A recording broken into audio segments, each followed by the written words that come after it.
All right, you guys, it's your boy back at y'all with another one. Let's get down to business. So the Lakers go down to the Philadelphia 76ers, and there's a few glaring issues that stand out. One, whenever LeBron James is out, they really don't have a uh, person that can bring the ball up and set the offense and direct traffic. That's the first thing and most obvious thing that stood out. What's up, Gideon? And that uh, Russell Westbrook, we all know he plays like a Tasmanian devil. Horton Tucker, he's the young guy. He don't know how to set up an offense. Um, Malik Monk looks to score first. Kendrick Nunn is hurt. They traded away Rondo, so and that you had a whole bunch of role players just did not make shots. I know Malik Monk, he was like 2 of 12 from the field. I mean, just awful. Austin Reeves didn't have it. Um, it was just awful by the Lakers tonight. And that's the end result, right? Joel Embiid, he came out, did his thing. The Sixers role players came out, did their thing, like Tyrese Maxey, um, Tobias Harris, um, Matisse Thybulle was locked in on the defensive end, getting blocks and steals. So, and then Danny Green hit some timely shots. He hit about three or four 3-point attempts, shots tonight. So the Sixers played well, the Lakers did not, and as a result,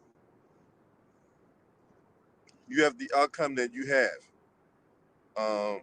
Now the Lakers do play tomorrow night against the Charlotte Hornets. This will be their third game in 4 nights, and on the second leg of a back-to-back, and that's probably why LeBron James did not play tonight. It was an awful performance by the Lakers, to say the least.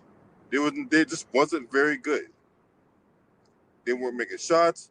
The defensive rotation was horrible.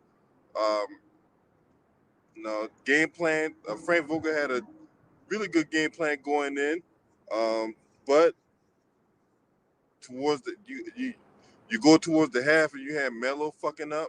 You had Russell Westbrook fucking the game up. So it's like, So you know, what's up, Gideon? So based on all that, you had the outcome the way you had, and it really got away in the third quarter, because Philadelphia wasn't up by that much at halftime, and then next thing you know, the Philadelphia 76 at the end of 3, they end up being by 20. All right, well, so what you got to add to this, Gideon? yeah, like you said, LA was Like you said, LA was careless with the ball. Also, I just felt that the Sixers did a good job getting into transition, did a good job getting 50-50 balls. They shared the rock very well. They did a good job frustrating Melo, frustrating the role players. They shared the rock, found the open man. The Lakers missed a lot of clean looks from three, solution, and also um, they didn't have a real playmaker out there other than maybe Westbrook, I guess. And also, Anthony Davis was the only Laker that really brought it tonight, but no one else really stepped it up. And, Danny Green hit some big threes. Thibault played some amazing defense tonight. Maxi got into the lane. Everyone played great tonight for the Sixers. Even though Embiid didn't shoot great, I thought Embiid's defense was there at times. Everyone played well. Even George Niang hit some timely threes, hit some floaters, played hard. So, and even I thought that Doc Rivers made some adjustments and now coach Frank Vogel. So it was a good win for the Sixers because Philly was trying to get home court advantage. For the Lakers, they just need to just trying to find their way out of the play-in and trying to catch the Nuggets because right now the Wolves are surging. I mean, they're playing the Warriors right now, but if you're the Lakers, you got to find a way to see if you can leapfrog the Wolves and try to catch the Nuggets to avoid the play-in. Because if you're in that play-in tournament and you have to go to Minnesota or you have to play against the Clippers, you're going to be in trouble. All right, Sean, what you got to add to this? Man, I was gassed up over in the first half because I thought the Lakers was looking better. They were looking better without LeBron. The points that they're making bring more impact. Defensively, I thought they were doing better than most of the games I've seen throughout the whole season. So I thought everything was all good, and then second half crumbled down. All these guys, most of these guys were looking sorry. Outside AD, they were looking sorry on both ends of the floor. Yep. I was pissed off. I was pretty much so pissed off to the point of I was surprised because LeBron is not even there. You guys are supposed to shine because let's be honest here. LeBron James suck up the atmosphere when it comes of the offense, and they be lazy on defense. So if LeBron was not there, I thought they would do good on both ends of the floor. No, they didn't. They were looking sorry. Austin Reeves. Austin Reeves is outside of LeBron and AD. That's pretty much their third player. You know what I mean? Not Russell Westbrook. He was looking sorry. Wayne Ellington didn't even shoot those threes. Malik Monk. I don't know what he's doing. He's still looking like he's He old. took bad shots all night. And Horton Fucker or Tucker, man, bruh. I'm surprised at how the Lakers gave you a contract since the first time that you actually came over there after you gave them that first season, that first impression. But bruh, you was looking so trash, man. I was absolutely just appalled. You miss a layup when they actually foul you. You could have. There There were was, there was 3-point one play where he advantages. came down the lane, Sean, and motherfucker bricked the goddamn layup. Ain't even hit the rim or nothing, man. He just bricked the goddamn layup. Bruh, there's a lot of 3-point advantages. Like pretty much They missed clean looks all night. most of these guys looking sorry. I'm just gonna keep it 100. I already know this from a long time ago because let's be honest here. I always said this every single time on comments. You know what I mean? Among the circles of you guys, but the Lakers, I gave the Lakers a long time ago. We're not going to the playoffs. We're not going to no playoffs. The only way we're able to go to the playoffs is if the rest of the Western Conference looking bummy and trash. That's about it. And even that's like a first round exit. The problem with the Lakers is, number one, we're too fucking old. True. Number two, LeBron James should not be playing over 30 minutes a fucking game just in order to stat pad every single time. He's not making no impact. I never seen no one who considered to be an all-time great to not even making no points with no impact. I never seen a 30-point game to be no impact. None. I still don't even see that with Shaq. If Shaq out of his prime, he was doing 30 points, I don't think he'll be looking sorry just like LeBron in my opinion. Yes, he is that bad. It is extremely that bad. I was so mad every time when I see him scoring over 30, 40 points. I'm like, bro, what the fuck you doing? We losing by fucking 30. We losing by 40. I never seen that shit before. Personally, for me, I still got the Lakers making the playoffs, but I say around like 7 or 8 seed. I still got them late making the playoffs, but I think they'll barely get in. That's just me. But listen. At the end of the day, they are it's first round exit. I know. Yeah, they're going on the first one. LeBron James should be ashamed of himself for not doing no fucking player development. I agree. This roster is flawed. LeBron's you know who actually is more ashamed of himself? The Lakers organization should be ashamed of himself. I've been a fan of these organizations in '98, bro. Since I was pretty much I was born and shit. And these motherfuckers should be ashamed of themselves. I agree. I'm like, how you made the culture of the Lakers turn into something of some murky loser shit. Like every time I be on these socials or on YouTube, I see these motherfuckers be gobbling on like, oh, the Lakers are winning against a weak ass team and they complain about losing against stronger team. Of course they're gonna lose against a stronger team. We fucking suck. They're poorly constructed. The problem with the Lakers, you want me to tell you, man, they don't share the ball. They take bad threes. They don't clog the paint. They don't rebound the ball. They give up dribble drive and layups. They don't make free throws. They ball watch a lot. Also, their coaching is mediocre, and they're not accountable. That's why this team is bad. The pieces don't fit at all. But this is also another thing where I get pissed off at that this thing should be solvable. You can easily get a good coach. You know who don't want to get a good coach? Ooh, The man, the myth, the motherfuckers who be Dick Ryan since fucking 203. LeBron for fucking James. If there was a good coach would never allow him to score over, let him to play over 30 minutes a game. He would actually sit out at best like 25 minutes a game. Every game. He will not get those, he will not do those amount of points. He will not be praised about doing these stupid ass rebounds. He will not do none of that shit. That's why there will never be no fucking good coach over there because of that guy. He cares about his numbers. you make a good point. He has to check my stats shirt. That's a good point there. I'm like, bruh, you cannot be seriously thinking that all you care about is your numbers. You could have just done the score like 25 points. That's all you have to do. 25 points, do some decent defense, and that's all you need to do. Well, of course you're not going to do that because you know why? You always been lazy on defense. And these Bron six will be mad about how the way I criticize LeBron. Like, look, you know what I mean? Do I think LeBron James is a role player like that? Nah, not in that type of way. But Same here's here. the He's thing, though. not. You guys overrated the hell out of this motherfucker as if he's like this, this, this all around golden prodigy. When the actuality, he's not. I agree. Defense, he always been overrated his career. The True. only thing he rely on is athleticism. He's only a help defender. That's it. But they'll gas him up.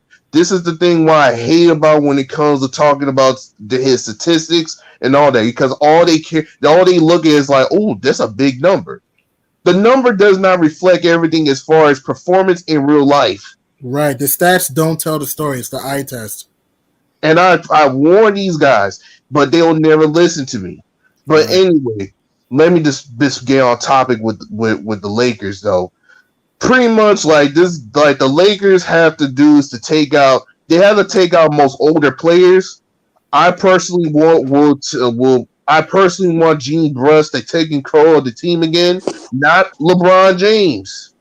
Stop allowing a player to be bigger than the fucking Lakers. Mm-hmm. No one is bigger than the purple and gold. Nobody. Shit, you guys never give that treatment to Kobe Bryant when he was over there in his heyday. You never give him all that treatment. I'm surprised at how someone could select every single person of the game, personality, you know what I mean, all these staff, like who's working with this, who working that. I never seen that. I never see a player to have that type of power. Even among the Lakers, no one has ever done that shit in the Lakers. That is the reason why I absolutely just have no confidence with this game or this team at all. So another thing that we hadn't talked about yet, and it goes along the lines of them not having a point guard. There was virtually no ball movement among the Lakers when they were on offense. You Mm-hmm. would have one guy come down, you might have one or two passes in the possession, but pretty much everybody was just standing around watching to see what AD was going to do. Everybody standing around seeing what Russ was going to do. Everybody standing around seeing what Melo was going to do when he got the ball in the post and all that. There was just no continuity. There was just nothing. It was just everybody out there for themselves and let the chips fall where they may. And with that, um, and you need a point guard, and which made absolutely no sense why they traded away Rondo. I would have kept Rondo, I have to but also have to keep it real on that one. The but Lakers. another Oh, sorry. hold on real quick. Okay. But I understood why they traded Rondo because they couldn't move Russell Westbrook because nobody wanted his contract. But what were you about to say? I was about to say that the Lakers right now is sacrificing fundamentals over by just thinking that hey, if we have the most amount of offensive power, then we could just easily go out of the way and also win games. That's why they never had no point guard. Or even again, if they actually have a good coach and also fundamentals is draw the line, I think that they will do better by doing by ball movement. But they don't have that.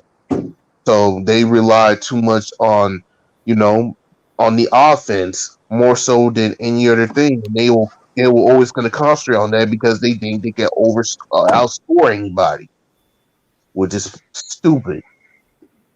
And plus, half of the team is fucking old anyway. Hmm. There was a game plan that wasn't followed tonight, and look, one thing I noticed about defensive principles, right? Look, if you're gonna double team somebody, you got to double team them when they put the ball on the floor. You cannot Right. double team them when they're not dribbling, because Mhm. at that point, one or two things going to happen. You they you leave the skip if the defender leaves their man while the man they're going to double in dribbling. You just leave your man wide open to allow a skip pass for a contested three, or you allow you allow your the other guy to go back door for a cut or whatever like that. Mhm. It just not good basketball by the Lakers, man. I mean, but then again, you know, look, I ain't giving these motherfuckers no passes, man. Y'all professional basketball players, every last one of them. So when you going out there stinking up the joint like that, man, I ain't got no love for you, bro. I I don't ain't even call give- you out for your bullshit. I haven't given no passes to them They for. ball watch too much. They don't double team like you said. They don't pressure the ball handle like you said, man. They don't try to get the flushes and steals. Other than Stanley Johnson, Avery Bradley, and Malik Monk, they don't try to get the flushes and steals enough, man. And the truth be told, they do got one person on the team outside of Kendrick Nunn. But Kendrick Nunn is hurt. They could have put the ball in Avery Bradley hand. Avery Bradley played point guard at Boston. True. So Listen, this is why, and also this is another thing, man. That system. Once players are getting forced by playing that LeBron James system, then honestly everything cannot be out of line. Since LeBron James is the main facilitator or playmaker of that squad. but we So you can't blame LeBron because LeBron didn't play tonight. So we can't I really know blame LeBron. I'm not blaming on it, but even when you take him out, and also the coaches is on control. Like to be honest with you, you know, I mean Vogel, like I mean I never really liked Frank Vogel. Not to say that I'm going to say that he should be fired. I wish that we would have gotten Mark Jackson or any better coach. There are better coaches out there, but they don't want to pick those better coaches. But Vogel should have done better. That's all I got to say. But honestly, the Lakers have been looking ass. I'm just waiting until the season's over. That's Mhm. all I just care about at this point. Season over. Get most of these old dusty ass motherfuckers out of the squad. I don't care if you guys trade LeBron James out of there. Trade him too, and get younger guys who can know that you could develop into like for 2-3 years and get into the playoffs and championship round. That's all you have to do. Me personally, that's what I'm waiting on. All right, well, I kind of disagree with you about Frank Vogel because this is the thing. Frank Vogel didn't get to pick his players. He didn't get to pick his Yeah. staff. He pretty much got everything thrown at him, and now you're asking him to make wine out of water. That's not fair. So, I mean, the Lakers just did Frank Vogel a disservice, if you ask Yeah, that's me. what. Yeah, that's why I put majority. I put the absolute blame bigger than even when LeBron is the Lakers staff for allowing a player to be bigger than the organization. A pretty much a player that's bigger than the franchise. A franchise like the Lakers. It's like it's like a regular quarterback trying to tell the Dallas Cowboys to get this, and this and get all these and also get all the staff by this way. And you know, what I mean, no player should be bigger than that organization at that type of magnitude. You know what I mean? Now I don't. I mean, like I think that Frank Vogel would just have some resistance or whatever. But I mean, I get it, he's doing it for a job. But honestly, I just waiting for the new season. I just kind of give up on this season. All right, underrated, what you got, bro? Man, you gotta understand, man. With as you know, bro, and everybody else, they had young pieces. They got rid of it for LeBron, and look what we got right now. I totally agree. It's a dad, it's a dog, and I'm not even a Laker fan. I'm just talking as a sports critic. It's a damn circus. And I know you talk about this too, LB. And you made a valid point last year. And the people like let me tell you, LeBron fans and everything. No, I'm gonna behave myself tonight. I'm not gonna get to it. But I'm gonna say this. Ever since he came in, it been a circus. Y'all had young players that they could build. Y'all trading away for LeBron. And look what they at right now. It's doing well. It's doing well. You got Westbrook. You got Westbrook. I ain't gonna get into Westbrook even tonight. Yeah, I'm gonna behave myself on that too. But look how LeBron reacted. Then you got brittle AD trying to scream on Dwight Howard, but you ain't producing.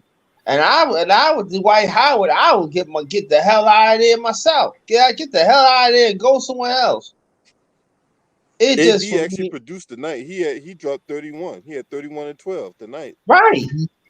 So if he produces like every time he comes in, he produce whatever he can. Why you keep AD? And then when AD had stock, why you didn't trade him? It seems like every time he ties sneakers, he get hurt. Yeah. And it's like, come on. Some of the people be realistic here and everything. You know what I'm saying? Come on. And then you got Frank Vogel. He's a good coach. But like you was saying that he want the players that he want. But then we want to blame Frank Vogel. No, that's unfair. Nah, I'm not gonna blame him. He trying to do the best he can. We got Space Jam on the Lakers. This is the same person when Phoenix beat him in the first round, had walkout on his team. Over 5 minutes left. Sterling I Young, mean, what you got? honestly, I said from the start that I wish Hey, hold on, LeBron. real quick.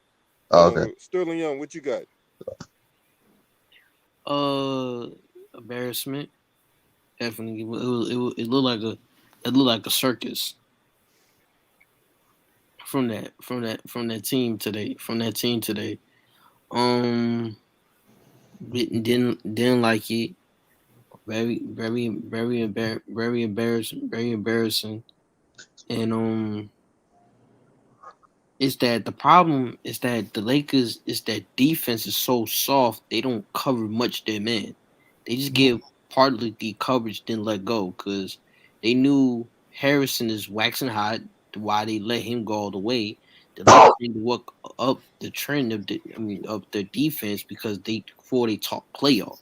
They also have the trend. Oh, now the AD's okay. It's kind of funny. It's like AD's hurt. LeBron plays. AD plays. LeBron's hurt.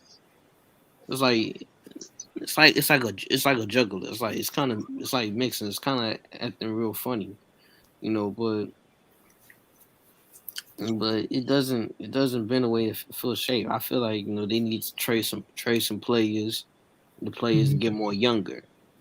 You having these um old guys, they ain't not gonna get much younger. So you might as well get some very good young players in the NBA, get them because it's a fast paced game. So definitely get some young players and definitely didn't like um Yeah, but this the question though. If they get them young players, the system, that toxic system, gonna be there. Coach Vogel ain't go coach them that they really want to because LeBron is still there.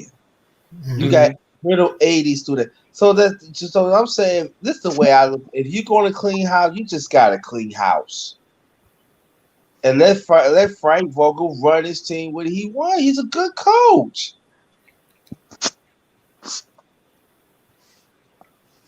They don't have the players like they had a couple years ago, where the You Lakers was know. actually the number one ranked defense in the league. Right. Carmelo Anthony's never. You know how much I like Melo, but Melo's never been known to be a great defender, right? No. True. Um, Agree. I mean Horton Tucker. I mean he a young guy still trying to find his way.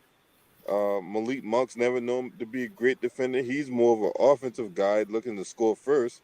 Russell Westbrook's never been known to be a good defender. So when you take all that in consideration, and then really the only guys they got good on defense is Stanley Johnson, who's not a prolific scorer, and then Mhm. Avery Bradley, another guy who's not a prolific scorer. So it's like when you got all that going on, and that's why the light is being shined on Frank Vogel. I'm like, look, we bringing you in to be a defensive guy. The defense sucked, but it goes back to what we all agreed upon. He didn't get to pick his players. He didn't get to pick his coaching staff. So a lot of the things he wanted to implement, he can't implement because you got the LeBron James dynamic, and there's a Russell Westbrook dynamic to where, Mhm. hey, look, I can call a play, and Russell Westbrook don't run the fucking play, or LeBron James feel the need to change the play because I got the ball in my hand and I'm gonna do it the way I want to, as opposed to just running the goddamn play. Mhm. So all in all, it's nothing that we hadn't seen before. It's not shocking because we called this from the beginning about this team not making the playoffs because there's no chemistry. Everybody's just it's just like it's like a whole bunch of Lego, whole bunch of different color Lego just sprawled all over the carpet, and then you're trying to make a robot out of it. No, it don't work like that.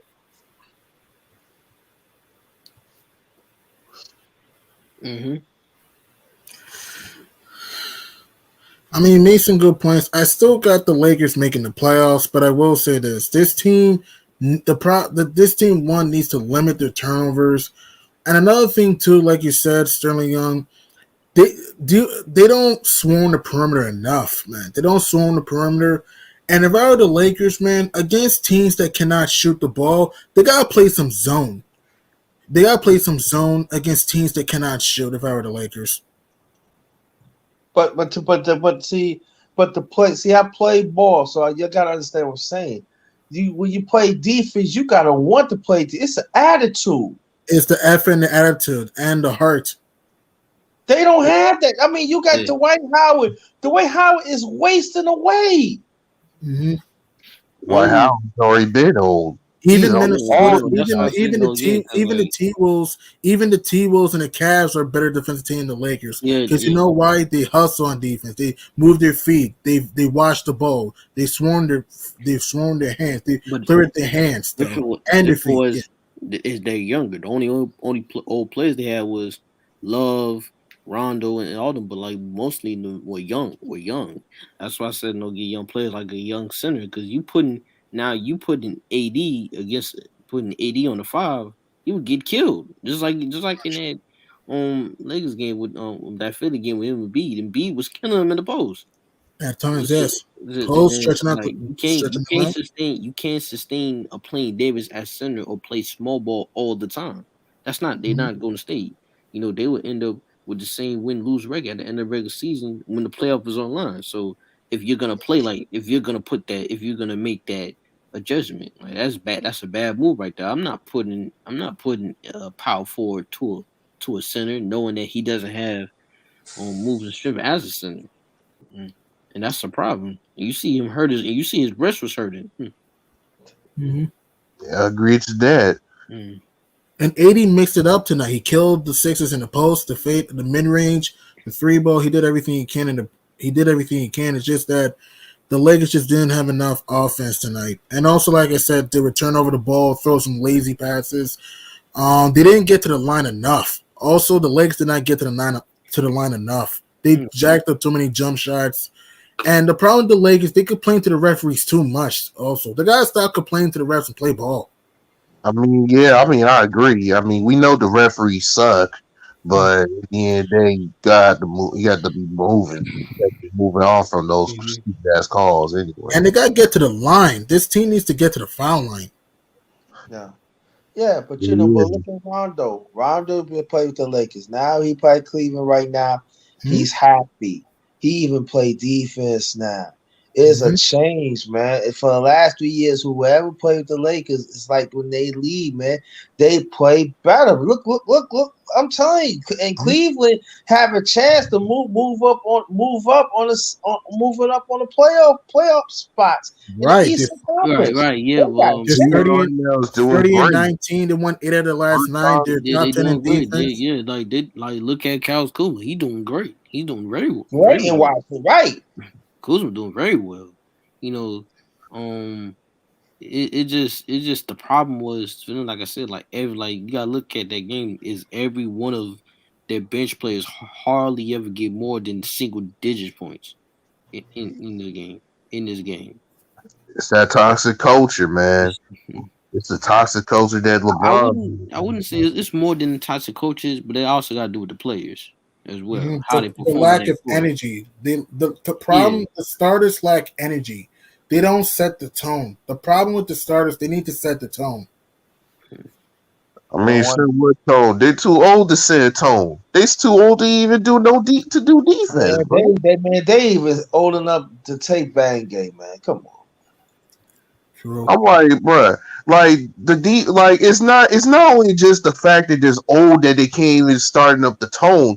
It's also the fact that they don't care about no fundamentals. When I tell people that if LeBron could diversify his moves, not doing those stupid jump threes and shit, he would have actually done better. He would have produced the game a bit more to him. But no one listens.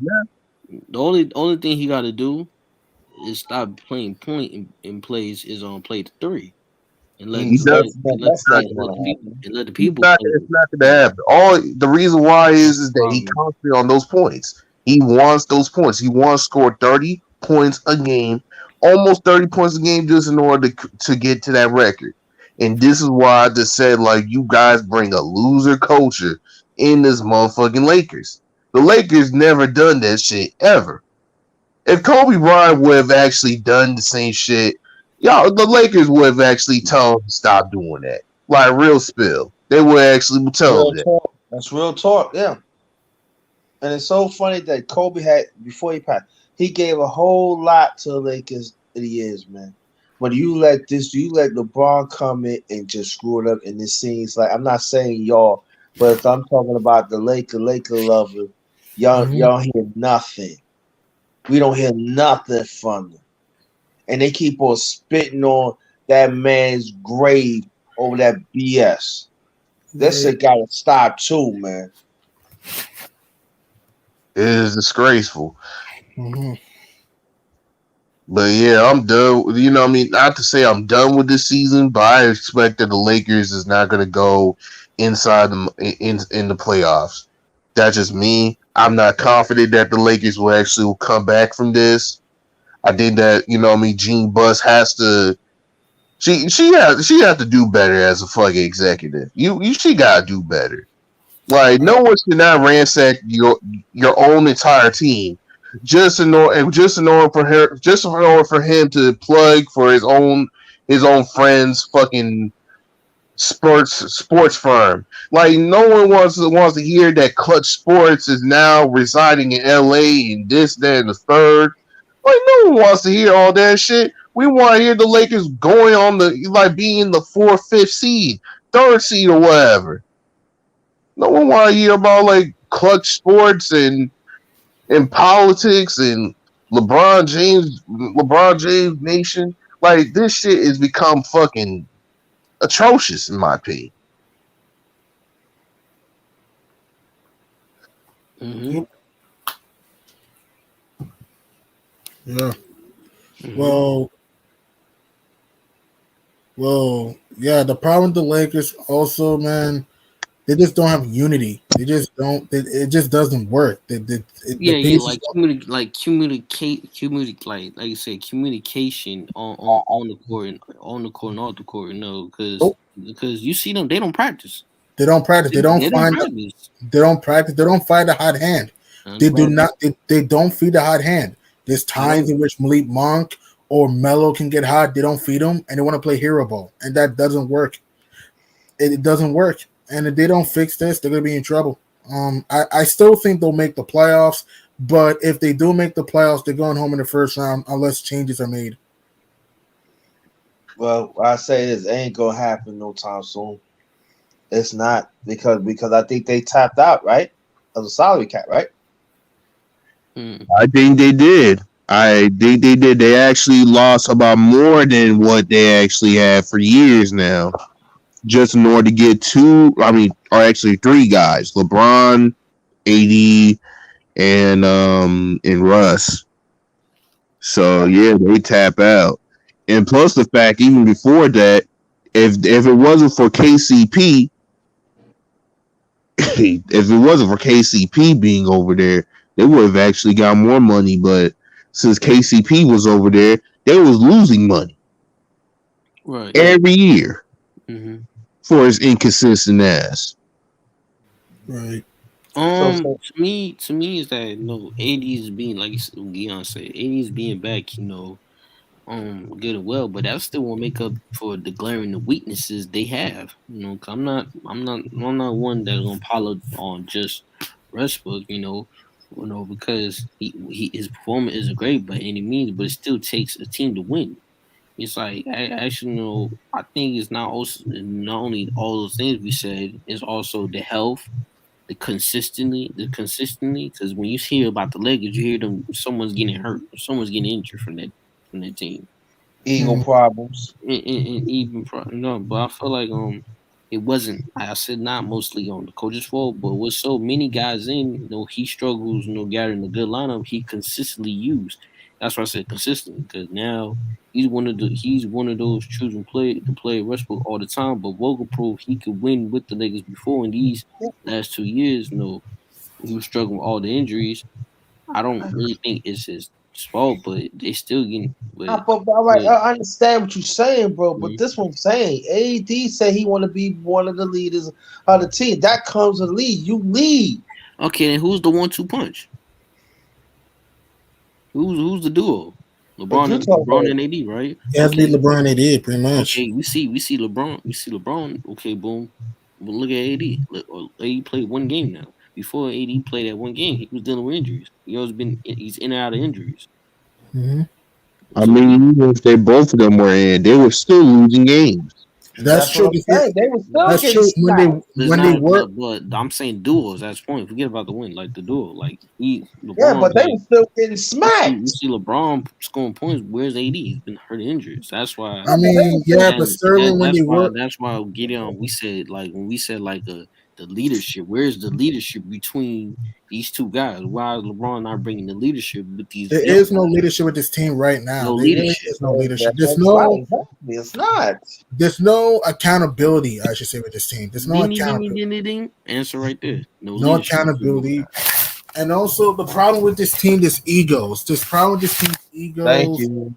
There's egos. There's no sense of urgency, and it's too much inconsistency. The Lakers are a team like this, okay? The Lakers one game could go from beating the Warriors and the next night could lose to the Rockets. You know what I mean? Like they have no consistency whatsoever. I Except for thought the Indiana. Rockets. They got beat by the Rockets. No. They didn't lose to the Rockets. My They lose point, to the I'm Rockets. They saying, beat the Rockets. they beat us. My point I'm saying is that they're Okay. inconsistent. My point I'm saying is that they can go from beating, let's say, the Jazz one game and then losing to the Pacers the next night. You know what I'm saying? Like they're just inconsistent. That actually happened. They beat the Jazz after being down by 10, and then the following night they blew a 15-point lead to the Pacers. Yeah. Who, by the way, Indiana at the time had lost 8 straight road games, and Indiana hadn't won a road game since November 22nd until they had to win in LA. My point I'm saying is that the Lakers are just too inconsistent and they lack focus. The Lakers lack focus, man. And they owe too. And we And gotta they're old. understand. And they owe because when you had the injury, it's gonna take time. And Mm-hmm. especially when you play in the league, you set in your own way. So you want to do things your way. And I'm just saying that, getting in the playoffs, you better, man. I And, don't see they gonna come to play into the tournament. and you want to hear the Lakers schedule to end the season? You want to hear this? They're at Charlotte, at Atlanta, home against Portland, at Clipperland, home against New York, home against Milwaukee, at Portland, at Golden State, home against Utah, home against the Clippers, home against New Orleans, home against Dallas, at Clipperland, home against Golden State, at San Antonio, at Houston, home against Washington, at Phoenix, home against Toronto, at Minnesota, at Toronto, at Washington, at Cleveland, home against Philly, at New Orleans, at Dallas, at Utah, home against New Orleans, home against Denver, at Phoenix, at Golden State, home against OKC, at Denver. That's the second half of the season for the Lakers. Wow. That's your schedule. It's bad. They ain't gonna be getting no easy. Nope. And I mean, nothing is easy, but this is ridiculous. I mean, And not easy, but it's gonna be hard to get. It's gonna be hard to get wins. Pretty much. yeah, and also it's because that's their fault. That's their fault for not taking that easy schedule in the first half seriously. They did not. They did not. They lost. They lost to the. Look at it. They lost to the Spurs. They lost to the Thunder after being up by 26 and 19. They barely beat the Rockets. They barely. Kevin Porter rimmed out that free over LeBron. They got destroyed by the Timberwolves. They barely beat the Pistons twice, by the way. They lost to the struggling Knicks. They lost to the Kings twice. It's like they lost to the Grizzlies without Dylan Brooks and John Morant in the same game. So right. This team just lacks consistency, man. They lost to the Bulls without Zach LaVine. It's like, I don't know, man. And without Nick Vucevic another game, yeah. And my team is the Knicks, and I said, Same here. I'm a Knicks fan too. We're inconsistent, we're bad this year. Yeah, exactly. You know what I'm saying? But I thought the Lakers had that game, and the Knicks came out like, what? We came out like gangbusters. We're up by 25. Lakers came back to tie it, and we hanged on. He said, Knicks won. I said, you smoking. Look. I said, I said, yeah. And ironically, we're playing the Lakers next Saturday on ABC. Ironically, February 5th. Crazy, huh? So, crazy. But my point I'm saying is that the Lakers, man, they got the roster is flawed. Hello? Yeah. Oh, what's going on, man? How you doing, man? How you doing? All right. What's going on, chat? You right, man? Yeah, man. I'm all right. Man, I'm upset though about the game tonight. I just thought AD played a good game, and that's a good upside for us. But as far as the role players, man, they still got to get it together. I just think it's too many people trying to watch the ball instead of move. They don't move. Yeah, you got 5 guys trying to rebound the ball. It's just terrible, man. Right. Also, the problem with you guys is turnovers. I think turnovers are a problem. And also, you need shooting, man. The Lakers need shooters, man. Yeah. Mm-hmm. No, wing. Definitely wing. We actually need defenders. Defenders is all we need. I don't care about shooters. I need defenders. True. because This this team can't stop the ancient ball. ass team cannot play a dime on defense. They will Not never. just Melo. Yeah, that's true. Melo's not a good defender. Who else is not a good defender? Also LeBron. He LeBron's just the defense guy, is the not good. person just said it. He said Melo's not good. Melo's a shooter. He don't Yeah, defend. Melo is the shooter. And True, his whole life, his career, he never played defense. true, Um, Malik Monk is an offensive guy. true. Dwight Howard's an offensive guy. LeBron is offensive guy. Russell doesn't play defense. Pretty much, Um, Westbrook's not a good Oh, defender. Like hold 75% of the Why whole not team play? doesn't play Why defense. not play defense? hmm? Dwight plays defense, but this isn't Dwight Howard of Orlando, bro. I'm not It, talking about now. Oh, I'm not okay. talking about. Oh, I'm okay, I talking got about you. I got now. you. Yeah. no, I'm talking about Yeah, now. I'm but not what talking about that shit. I'm talking about now. Ryan today, he only plays defense unless, of course, it's small centers or smaller players. If it's on bigger players or someone who's as big as him, he will not. He'll bow out. Mm. Yeah. Y'all check this out. LeBron been the leading scorer for the past 18 games of Yeah, with no impact. every game they played. No other guys has been the leading scorer.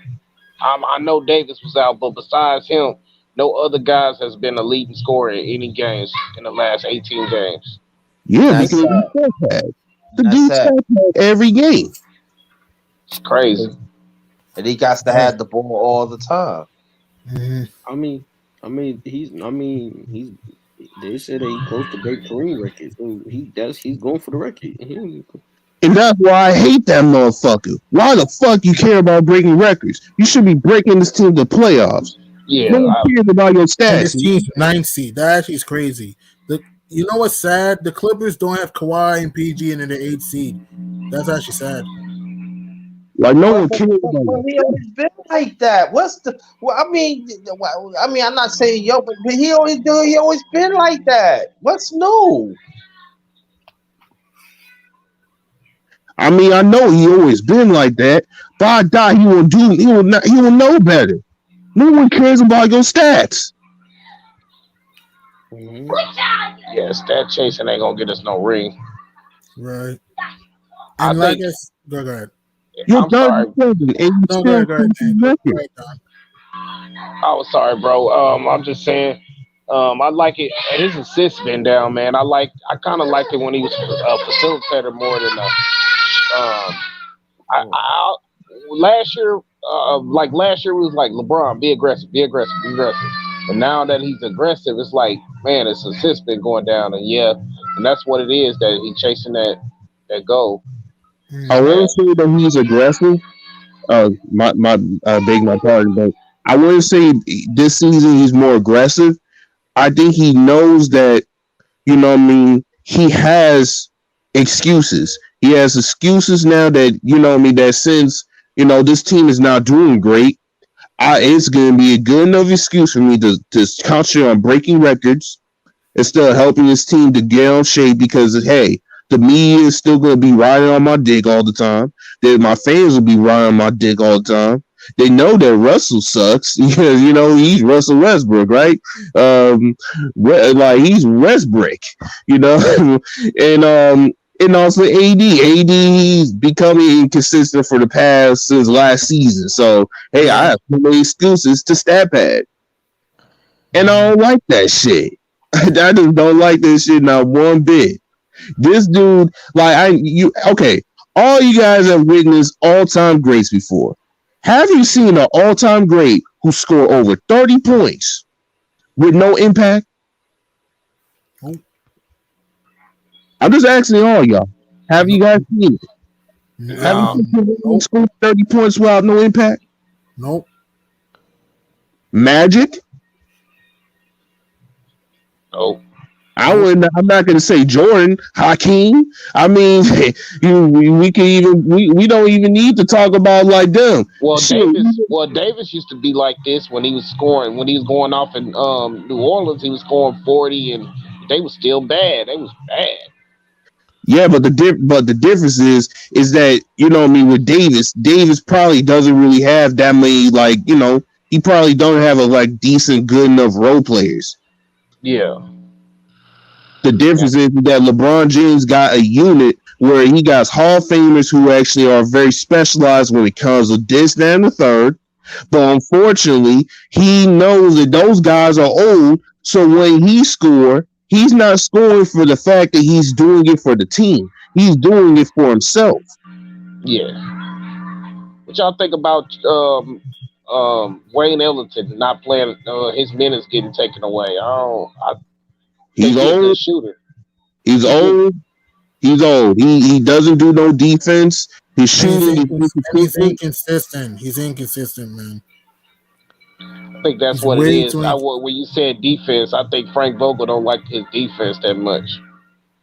He He's doesn't not. like it. He doesn't like majority of the players' defense. He's not a defender. He just He doesn't. They don't even they do no just effort. he's not a defender. He just they just use him for a shooter. He just Yeah, I shooting, don't and think. even shooting comes and goes. And shooting comes and goes. One game he's on, one game he's off. What y'all think the point was getting Trevor Reason? What was the logic going into picking him up this offseason? They think that they use him for defense, knowing that um he Yeah, don't he's older. older. I Like think the reason Older. why they bring Trevor because of nostalgia reasons more so than just defense. Like, come on. I'm not expecting a 36, 37-year-old guy to play defense now. Come on. His years have been passing away. So I yeah, just think because, like, hey, he's part of Kobe's team. So we just have to celebrate him by just celebrate Kobe by just bringing one of his teammates that he won a championship with and being a part of this team for some championship experience per se. I don't. Yeah, It's not because defense. no, I would not say championship experience. I would not say that. I would definitely say defense. Mostly to be honest is defense. yeah, Because he was they think because they said oh he's the guy that really was a very good defender that we needed to use for uh, I don't even think that Trevor Ariza actually got like a first all NBA defensive team. I don't think so. Maybe you have to check it out again, but that's what not what I was using for Trevor. But that's just me. what is the Lakers defensive plays? It looked like they in a half-ass zone or something. Like, what is that? Is it a zone or I don't get like because they try to. It's two men that trap. It looked like they in a half-ass zone or something. Like that's a weak zone. I could tell you how the defensive play is. LeBron James going to his man instead of following his man every single way. He stand by in the paint just in order to get the rebound. While the guys who was younger than him who just tried to put some heart on their defense by just trying to blocking away and stuff. And also AD, which who's the primary defender of the team, he should put more, he put more work on the defense, on one-on-one defense, so he can motivate the team to do the defense. Yeah, Now, AD scares me, man. Every time he get a knick-knack, every time he bangs so hard. mhm. But I was wanting Dwight to get in there and help him, but Dwight couldn't even help him, He man. was old. He was an old. he, Yeah, that's he, why I said that.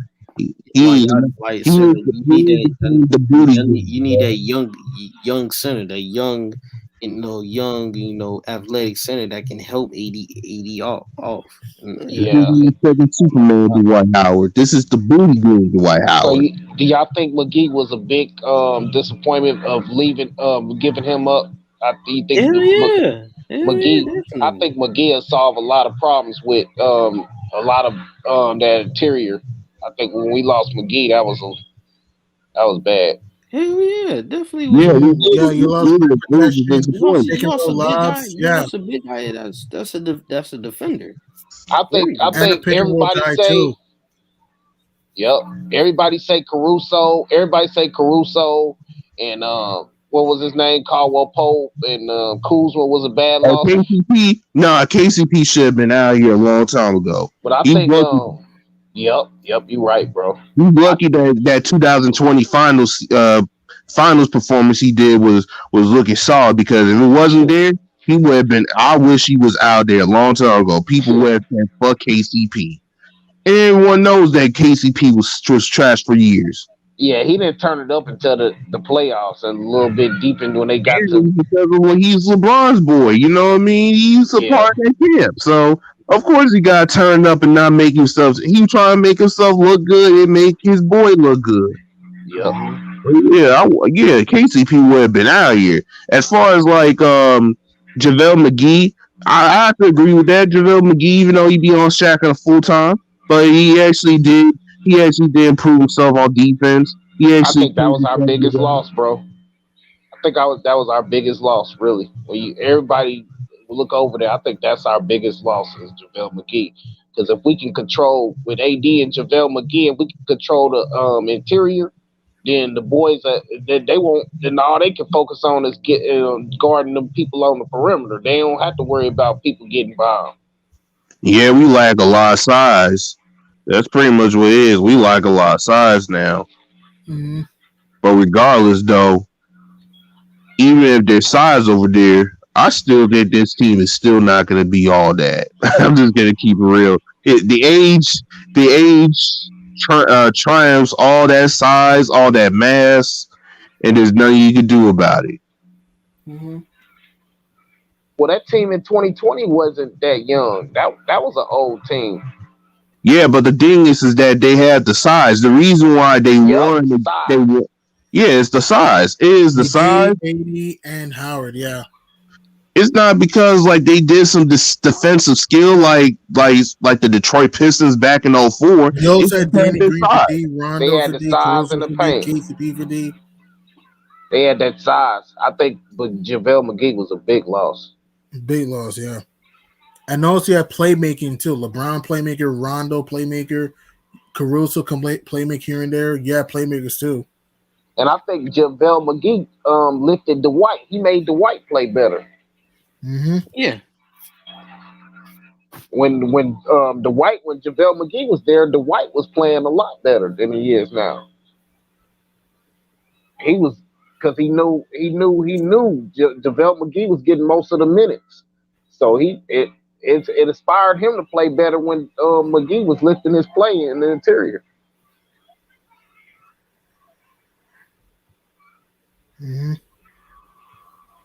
Right, think right.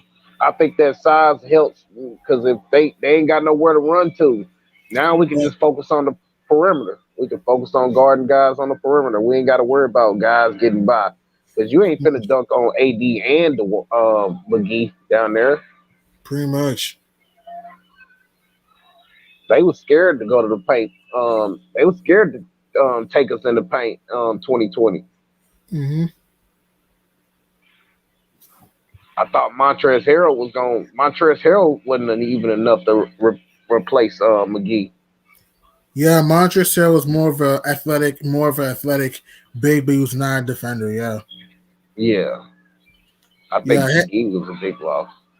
yeah, it was. And I have a question for you. But who has been your surprise and disappointing team thus far? Oh, me? Yeah. Surprise and my surprise team Mm-hmm. was the I didn't expect the Bulls to be as good as they were. Right. Um, I kind of seen Golden State caught me off guard a little bit, but I kind of seen like that end of the year in the bubble they fought hard. They looked like they Now the Warriors didn't make the bubble in 2020. They didn't get into the bubble. yeah, no, I'm saying like when they was not the bubble, but excuse me, last year when they was playing in that playing game, Uh-huh. I seen some flashes of Curry that looked real good, so I knew they was gonna be better this year. But they did kind of surprise me with how better they got this year. And I think the Bulls was the most surprised. I didn't think those three guys, that three-headed monster was gonna be enough, but they proved me wrong. And then Right. the most disappointing, I would have to say the Lakers, man. Um, if you look at this roster, on paper in the offseason, It looked like, oh wow, super team. You thought it yeah, was you'd have been like, oh, that's a chip, easy. You'd have been like, damn, we gonna beat on teams like a drum. That's what but I thought. I'm like, shit, we finna beat on. It's not gonna. They. I was like, the people was gonna say this ain't gonna be fair. I thought, but the people, some people, a lot of people a lot of people was saying, this team is old. I'm like, they hate this team finna beat on some teams. But yeah, they was the most disappointing team. yeah, for me, my surprise team is actually the Cavs. For me, means the Cavs. I The mean, think Cavs about was it. good last year though too. No, they were not. They were 22 and 50. Actually, Cleveland only won 22 games last year. I mean, Cleveland. Well, Cleveland not only won. good, but they got some good young players. I seen them coming. Like I seen them like how well they was gonna be because of them But young. but think about it. Did you think that they'd be 30 and 19 good? 30 and 19. Yeah. Did you think they'd Nah, be top three in the East good? three in the East. Near there. I thought they was going. I seen the Cavs coming, man, because of the youngsters that they picked up is pretty nice. They was Yeah. playing pretty. They was playing pretty good. Besides losing last year, they was playing pretty decent ball when I was looking at them. I like their roster. They got a good young roster, and them dudes quick. Like Colin Sexton, yeah, is he hurt now? Yeah, he's hurt. He had a Yeah, he hurt. meniscus. He had a Yeah, meniscus. I like Colin Sexton. I think he's good. And then they had that other young dude last year Durham. that went to Houston. Kevin Porter, but he's in Houston now. Kevin Porter. Yeah. I thought he was good for him last year too. And then they got a lot of young guys. I thought the Rick Rubio pickup was good for him. It was good. Sadly, he tore his ACL, but he had a good year. Yeah. Yeah, I thought that was a good point guard for him. To, you know what I'm saying, veteran point guard to kind of settle him down and get him. And then Rondo, so they made a good, decent thing by picking up Rondo. You know, Rondo a smart player. He can get them young guys involved. He can get them some good passes. Right. For me, I knew Cleveland had nice young talent. I just didn't think it would gel this early. I mean, I didn't think they would gel this early. And you got to give credit to JB Bickerstaff, the head coach of the Cavs. He did a great Yeah, job. He did a great job with his rotations. And Kevin Love, no one's talking about how good Kevin Love has been this year. He's turned back the clock this year. really? Yeah. I, Feel I good this didn't year. expect that because of Yeah. his injury history. I thought he was, he's had a lot of injury problems, and Salute, Kevin. I didn't expect him to get back this fast, man. Yeah, that's a surprise for me too. Right, but right. I mean, and my other surprise team, you can even see Minnesota a little bit. The Wolves have kind of been a surprise a little bit, somewhat. Yeah, they have. I wasn't expecting. What's the big man Towns? I wasn't Can- expecting him to play because he's been sometime in these past 2 years. I wasn't. I guess because he lost his mom, but I wasn't Mhm, expecting him to get back to that level that he's getting. mhm. What Right. what's your disappointed what's a team that's disappointing Disappointing for me, my Knicks. I'm a Knicks fan. My New York Knicks. I mean, we you? had Kemba. I knew Kemba Walker and Evan Fournier were not going to work, but I didn't think we'll be 23 and 26. I thought, we'll drop to like 6 or 7 in the East, but I didn't think that, Kemba. I didn't think that we would regress to this, and I knew.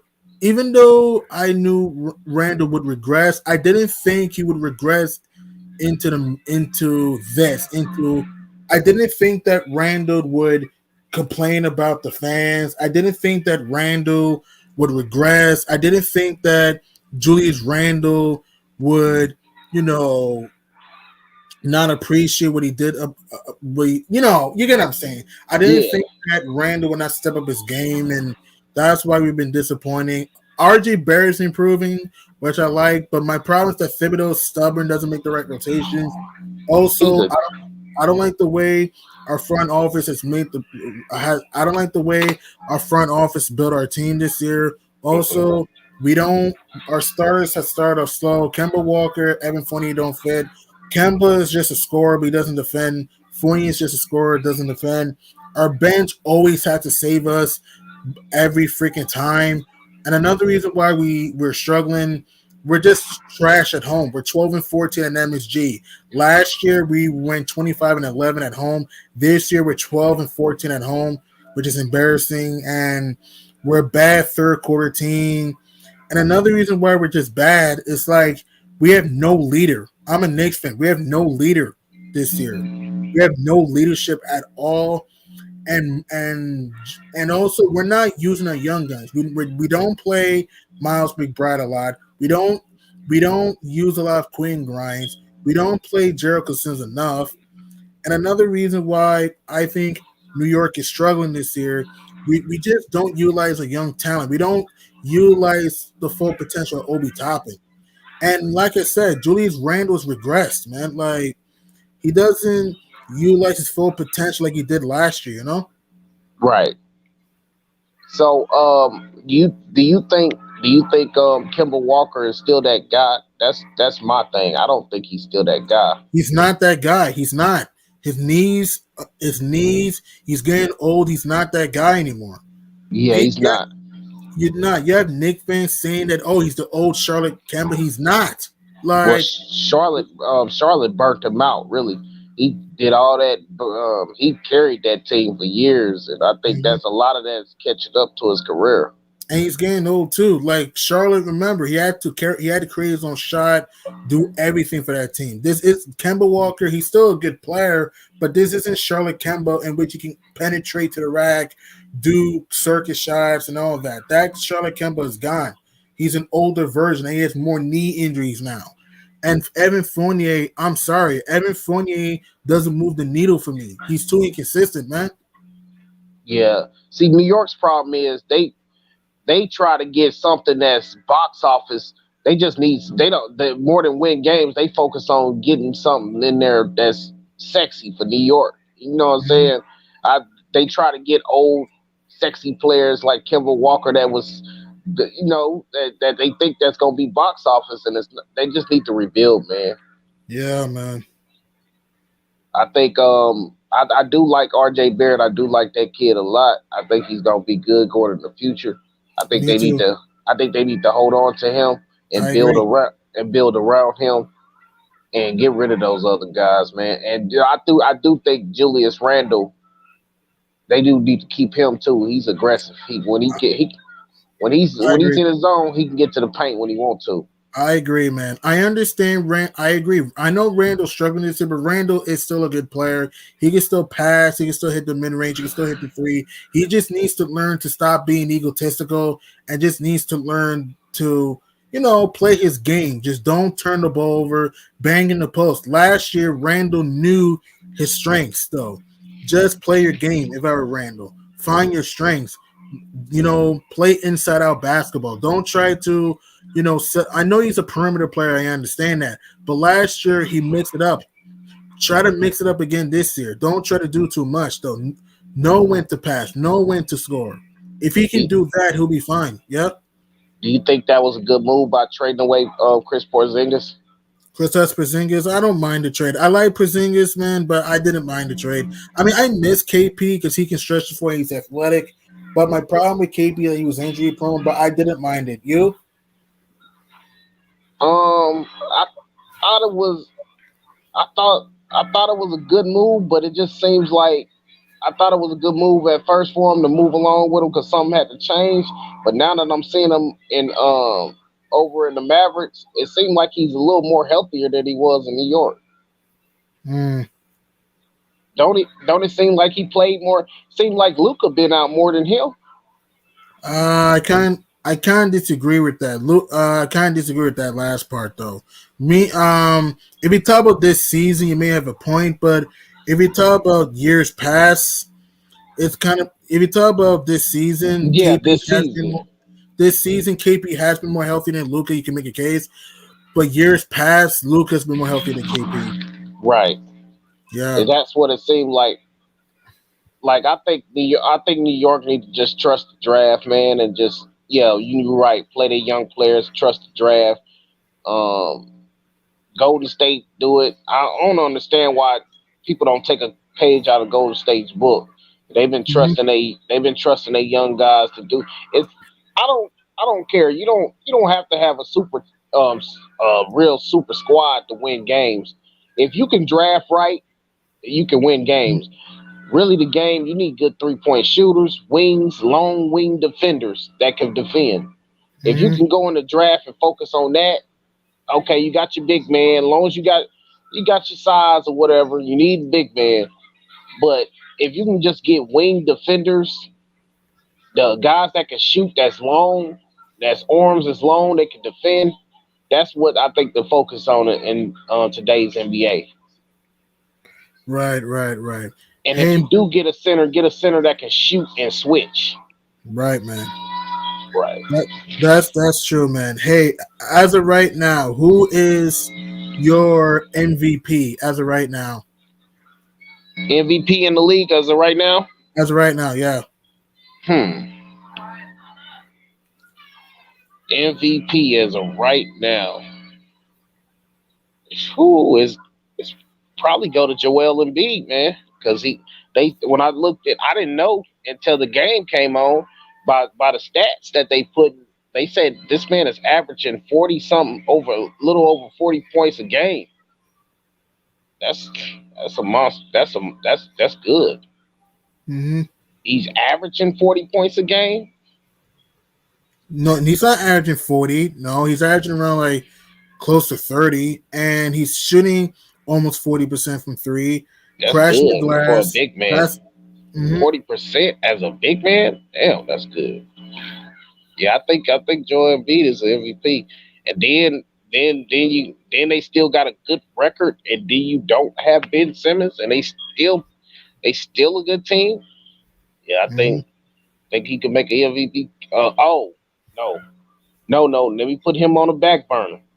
I think John Morant got an MVP case. You have a case because don't forget Memphis. Don't forget Dylan Brooks missed a whole lot of games because remember he missed most of the season because of an injury, I think John and Morant. John Morant's been phenomenal. Dishing the rock, athletic freak, can improve the shot. I mean, and nobody had Memphis better than Utah, LA, Dallas. Nobody thought that. I never saw them coming. I thought Nobody. when I looked on the schedule before the games with the Lakers, I'm like, oh, that's just Memphis. Nah, it ain't just Memphis no more. Right. I Yeah, mean, this look at team. John Moran. The dude's averaging 26, 6, and 7 on 49% from the field, 36% from three. Come on, man. And Yeah. 77% from line. Dude's improving, man. Now's the point where I don't even want to play them dudes. And Memphis is top three in the West. Who thought that before here? Yeah, I don't even want to play them. That's where it's got to the point where, like, last year on the schedule, you like, oh, that's Memphis, that we got us a game. But now I'm like, I don't even want to play them. Mm-hmm. I don't even want to see them in the first round. I And rather go ahead, go ahead. I rather see them later on if we gotta play them. I don't want to see them in the first round. That's Right, one right. thing. I'd rather play Phoenix. That's where it's getting to than Memphis. That's how. I disagree with that too. Phoenix is improving, man. Phoenix, I disagree. Phoenix is deep, man. Phoenix is deep. They have good shooting, they have good coaching. I disagree with that, man. It's just, man. It's just I know Phoenix. I know Phoenix is deep, but it's just Memphis, man. They just well, They're AD can clean up a lot of stuff, but they just, I don't know, bro. They just good on the boards. They fast. They seem like they so much faster than everybody. mhm. They got some big dudes, bro. Like, The Grizzlies will be a tough out. My only thing is experience. You know what I mean? yeah, yeah, Experience shit, will matter though. So yeah, yeah. Cause I looked it up. I looked it up. Like the teams that have won the championships are older teams. Like, true, if you true, look true. at all the teams, the statistics say that. Like, who won the championship last year? The Bucks. The Bucks Um, they they're have playoff experience. they older. Before that, what was it? Toronto Lakers, Lakers playoff older, experience. Before older. that, the Lakers playoff Toronto. experience. Right. Lon- Before Lakers, it was Warriors Toronto, playoff experience. older. Yep, with experience. Yeah, And then statistics. etc. I So don't you know, but these young guys, they've been looking good during the season. I just, yeah, man. I want to, I can't, I want to see how it plays out. Like, if these, oh, Yeah, man. Yeah, man. they Hey, making these, huh? Yeah, man, that's great. Same here. That's great. Another team that we should watch out for, the Miami Heat, man. Yeah, they deep. They That's another deep team. A lot of people are saying I don't get why people saying Brooklyn. I don't think Brooklyn is deep enough, to be honest. I still think they have a shot. My only thing with the Nets is one, they got to get healthy, and two, they got to find a way with the whole Kyrie situation, man. Before the year, I picked them to win the championship. I'm sticking with my pick, but I'm not as confident. I'm not. I don't think they deep enough, man. Like looking at at first I was like with Brooklyn, but when Miami got Kyrie Irving and all them boys, I mean not Kyrie Irving, but when Miami got Kyle Lowry and them, I'm like they deep, man. Hmm. They look deep. It's Right. just I don't think Brooklyn's deep enough, man. I see a lot of people shouting out Brooklyn. I don't think they deep enough, bro. And Miami also has the defenders too. Don't forget, Miami has good defenders, Yeah, makers. I really don't think Milwaukee gonna get back to the finals, bro. I See, know a lot of people keep shouting that, but I don't. okay, okay, okay. Don, Don. Yeah, here I go. Hello. You, yeah, you still here? You're saying that you don't think the Bucks will repeat. You don't think so? I don't think so, bro. I think Miami's too deep. Ah, Like with all they, if they healthy with all they guys there, I think Miami's too deep for anybody in these. That's just ah. my opinion. So you think the Heat go to the NBA Finals, right? I think the Heat go to the NBA Finals, bro. They just too deep. Like a lot of guys, people keep saying Brooklyn, they not deep enough. I don't even think. I don't even think. I think it'll be I think Bucks got a better chance than Brooklyn to take out Miami, but I don't. I think Miami's too deep, bro. Right. Who do you think is coming out the West? For me, I got the Suns. Here's why. I understand many people on the Warriors bandwagon, but here's what we That's a have to good pick. understand. I got the Suns. Here's why I got the Suns. Okay. I understand the Warriors are deep, but we have to consider this. Okay. We Warriors don't. been struggling. The Warriors have been up and down. I mean, they're playing well right now against the Timberwolves, but here's what we have to consider, okay? We don't know how Jordan Poole, Damian Lee, Otto Porter, James Wiseman, Andrew Wiggins are going to look in the playoffs. We don't know how they're going to look in the playoffs. We don't know that, all right? Also, Klay Thompson, even though he's playing all right now, we don't know for sure if he's going to be 100% in the playoffs. We're not, you know what I mean? And even Yeah, Draymond Green is injured. All right, we have to consider that. Okay, right, and also teams are going to double Steph Curry in the playoffs. That's going to right, mean something. They're going to double and triple team Steph Curry in the playoffs. Klay Thompson can shoot the ball, which is good, but Klay can be hot and cold sometimes. You know what I mean? I don't think So, he's as good as defensively as he was. That's been his downside. and that's gonna be a problem in the play. That's gonna be a problem too. And also, again, the Warriors are deep, but you talk about a bunch of guys like Wiggins, Poole, Wiseman, Toscano, Bielitsa, Lee, guys who have either barely been to the playoffs or guys who have not been to the playoffs. That's going to mean something. And Right. also, if they play the Phoenix Suns, right? Who's gonna if they let's say they play the Suns? I'm a Knicks fan, but I'm also rooting for the Suns, by the way, too. Biyombo and Aiton will kill the Suns, kill the Warriors on the boards and will Right. protect the rim. And Right. also, I understand Chris Paul has had some playoff chokes. I understand that. But Chris Paul is capable of having a big playoff series. He's capable. And also, Devin Booker, to me, has had a better season this year than he had last year. And also, another thing why I would pick the Suns over the Warriors is the fact that the Suns are less turnover prone than the Warriors. So what I'm saying is if if I had to choose between Phoenix and Golden State, I would pick the Suns over the Warriors. It's because that I think the Suns are less turnover prone. Also, I just think that the Suns have more, on top of off the bench, more trustworthy players off the bench. And also, I just think that they had the defenders like Bridges and Crowder that they can slow down Steph Curry in the playoffs, though. I understand Klay Thompson can shoot, but Klay Thompson can be streaky sometimes. You know. Yeah, I don't think Trey Thompson is going to be a big factor as he used to be right now. He's got a he missed a lot of games, man. He still maybe what they got about 30 games left. Right. The Warriors are, let's see, they're 35-13. They have 34 more games to go. They got about 30 games left. It Mhm. might take all them games for Clay to get. You know what I'm saying? Right. And like I said, I have a bunch of guys that have no playoff experience. Like I said, other than Dre, Iggy, Steph, Clay, and Looney. And again, even Draymond Green's injured too. Do we consider that? And Iggy. Yeah, oh, Iggy's out. Yeah. And Yeah, that's people talk about Chris Paul being hurt. Steph Curry can get injured too in the playoffs. Do people forget that Steph Curry had an MCL sprain in the playoffs in 2016 and an MCL injury in 2018? right. People talk Yeah, about Chris Paul being hurt. Steph Curry can get hurt too. yeah. He was hurt last year Exactly. for a lot of So games. that's my point. I mean, this is just me. I got the Suns beating the Warriors. What do you think personally? I think it can happen though. I think it'll be tough if what Iguodala how many games he's out. Iggy, I don't think he's out for too long. What I about think Draymond? Draymond's been out for the past, I think, 12 games or so. How many more games he got to come back?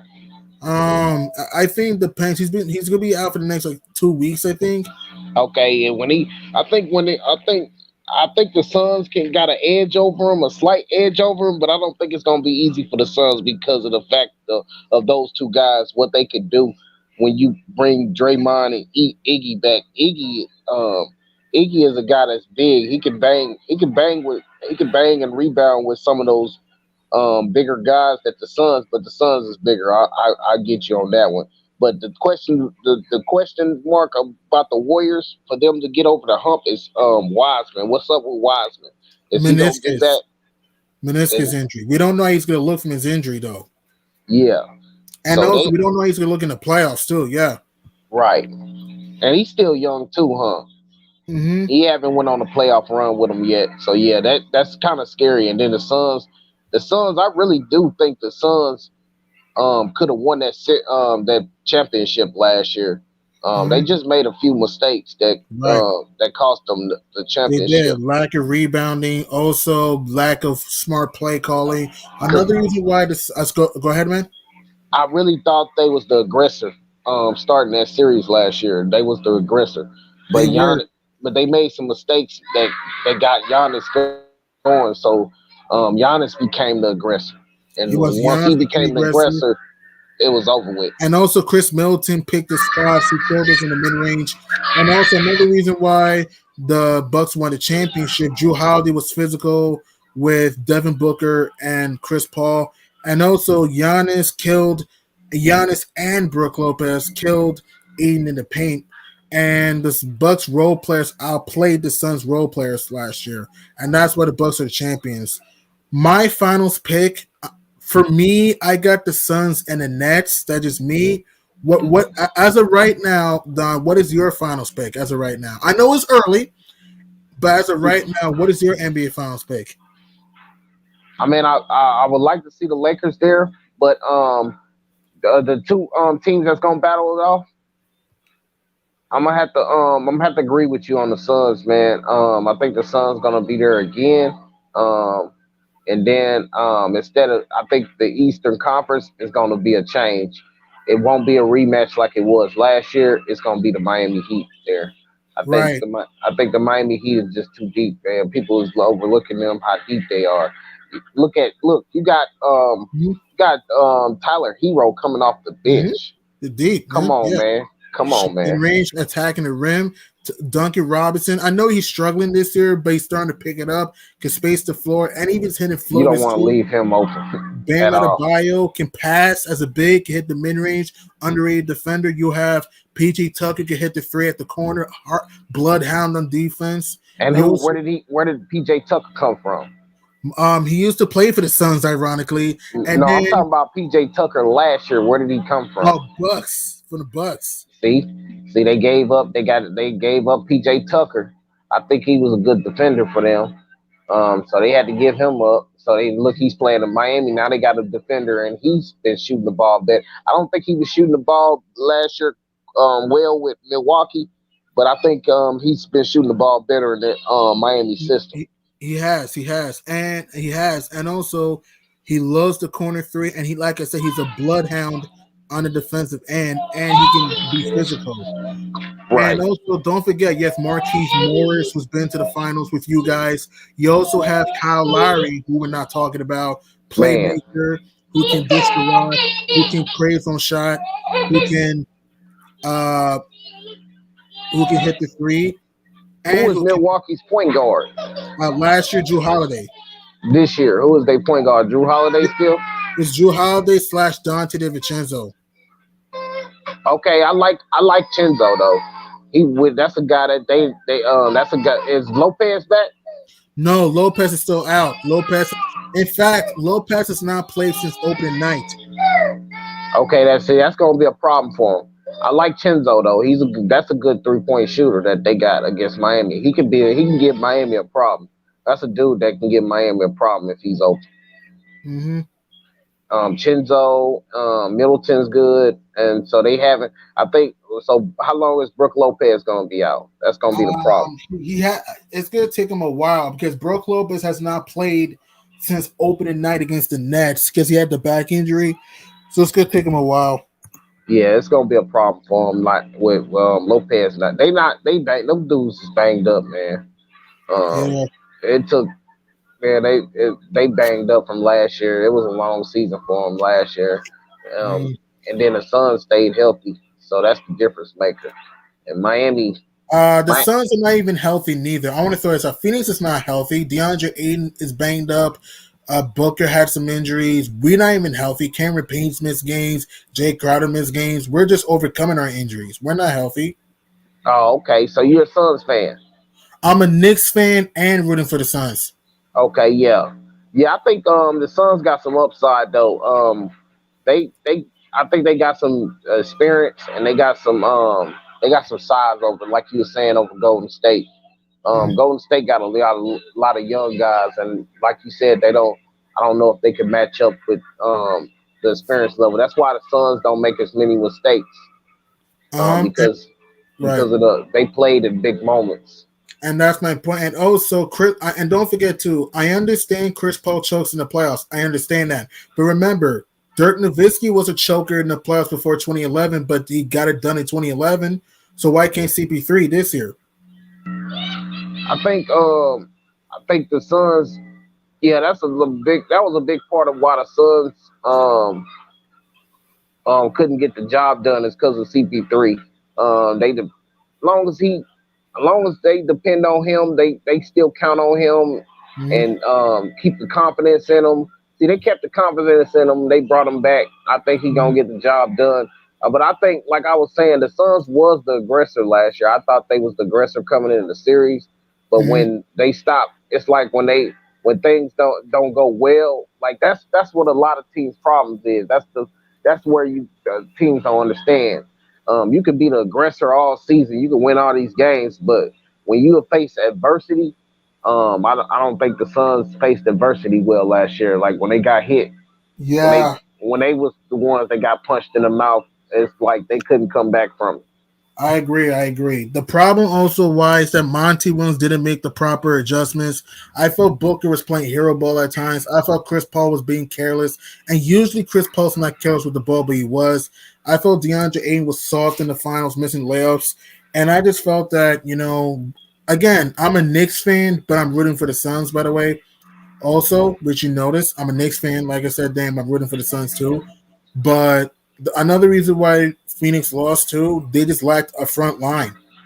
Phoenix also lacked the front line. They needed another player, another rebounder. You know what I mean, man? Right. I think, and then yeah, what they didn't do is they didn't take a page out of You remember when Giannis? Remember when Philly put that wall around Giannis? Yeah. What was it? Philly or Toronto? It Toronto. was it was Toronto. Toronto, but here's the thing though. We didn't have the players to build a wall. Here's the thing. We didn't have the players though to build a wall. Got it. Because It was some type of it was some type it was some type of zone. It was some type of zone they was in. I forgot what they was we called. should have What kind played of man to zone? man. We should have been physical. We should have played like man to man. Because you want to be careful when you play zone. Because when you play zone, you don't want to play zone too much against a team that can shoot the ball. You know. Yeah, right. That's what I think the Lakers have a problem with. I think they playing a half zone, like a half ass zone. Like they're Hmm. doubling up. They're doubling. I think the Lakers have a problem. I guess it's because they're so old. They double it up too much. That's what I think. Or they doubling at the wrong time. Like before, like some announcer was saying it. Like before you even get the ball even leaves, the, it's something where they doubling up too early. Right. They're not. They're not. They doubling too early before he Hmm. can make a decision. Right. Right. And it ball wash too much. The Lakers ball wash. They don't rotate. They lay closeout. They gotta do a better job closing out to shooters. If they can do a better job with that, they'll be a better team.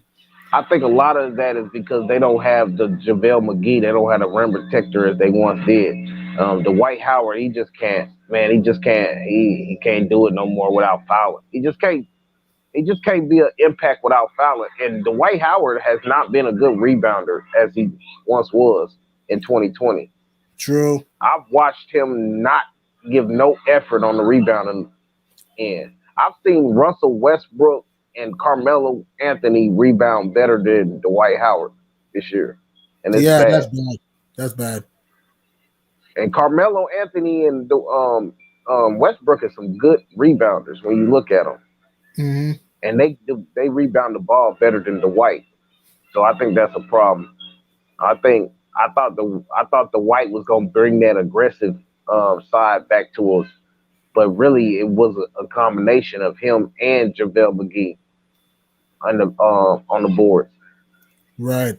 Hey, I have a question. Since you got Suns and Heat in the NBA Finals, who do you think wins the championship if that happens?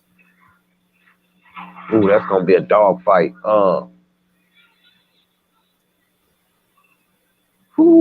This them two great coaches, man. They both match up.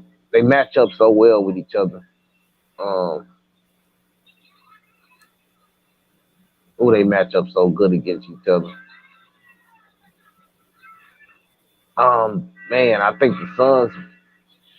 See, both of them. Both, if you notice, both teams the past year they went to the finals but couldn't close the deal. Right. So that's a tough one. They both done faced adversity. They just couldn't. They went to the finals within these past 2 years, but couldn't close the deal. Mm-hmm. Who? That's. I think. Who's Miami center? I haven't. Bam Who's it? Adebayo. See, the thing about Bam Adebayo is can he guard DeAndre Ayton in the paint? That's gonna be my thing. Who are they gonna put on DeAndre Ayton, or maybe maybe Miami forced Phoenix to play small. That's a good point. Maybe they force them because if Miami can be dangerous if they switch and get DeAndre Ayton out the paint, then Miami's gonna have a field day with them boys in the paint. True, but at the same time, we can also stretch out Miami too because we have Crowder that can also be physical with Jimmy Butler. You also have Bridges that also can get into transition. You have Cam Johnson that can get into transition, and also Yes. Book can get into transition. And also, you have guys like Book Biombo that can get you offensive rebounds. I think that would be a long series. I think that might even go 7 years. And ironically, JaVale McGee's on my Suns, by the way. Fun fact for you, by the way. Oh, In Phoenix, by the way. So oh. So, that but is JaVale McGee? Can JaVale McGee switch? that's the thing. Can he switch? Can you probably can get JaVale McGee outside and they good. Miami good switching team. Hmm. They could. I think they could be a team that can get them to play small. Mm. They can get up and down the court. Jimmy Butler and Jimmy Butler. Well, I like Kyle Lowry might slow the game down a little bit True. because Jimmy Butler, when they didn't have like Jimmy Butler, it was like really Jimmy Butler. He's the guy that's moving Mm-hmm. fast pace, getting to the paint. But when now that they got Kyle Lowry, I think it's kind of settling them down a little bit more. They might play a little bit more slower.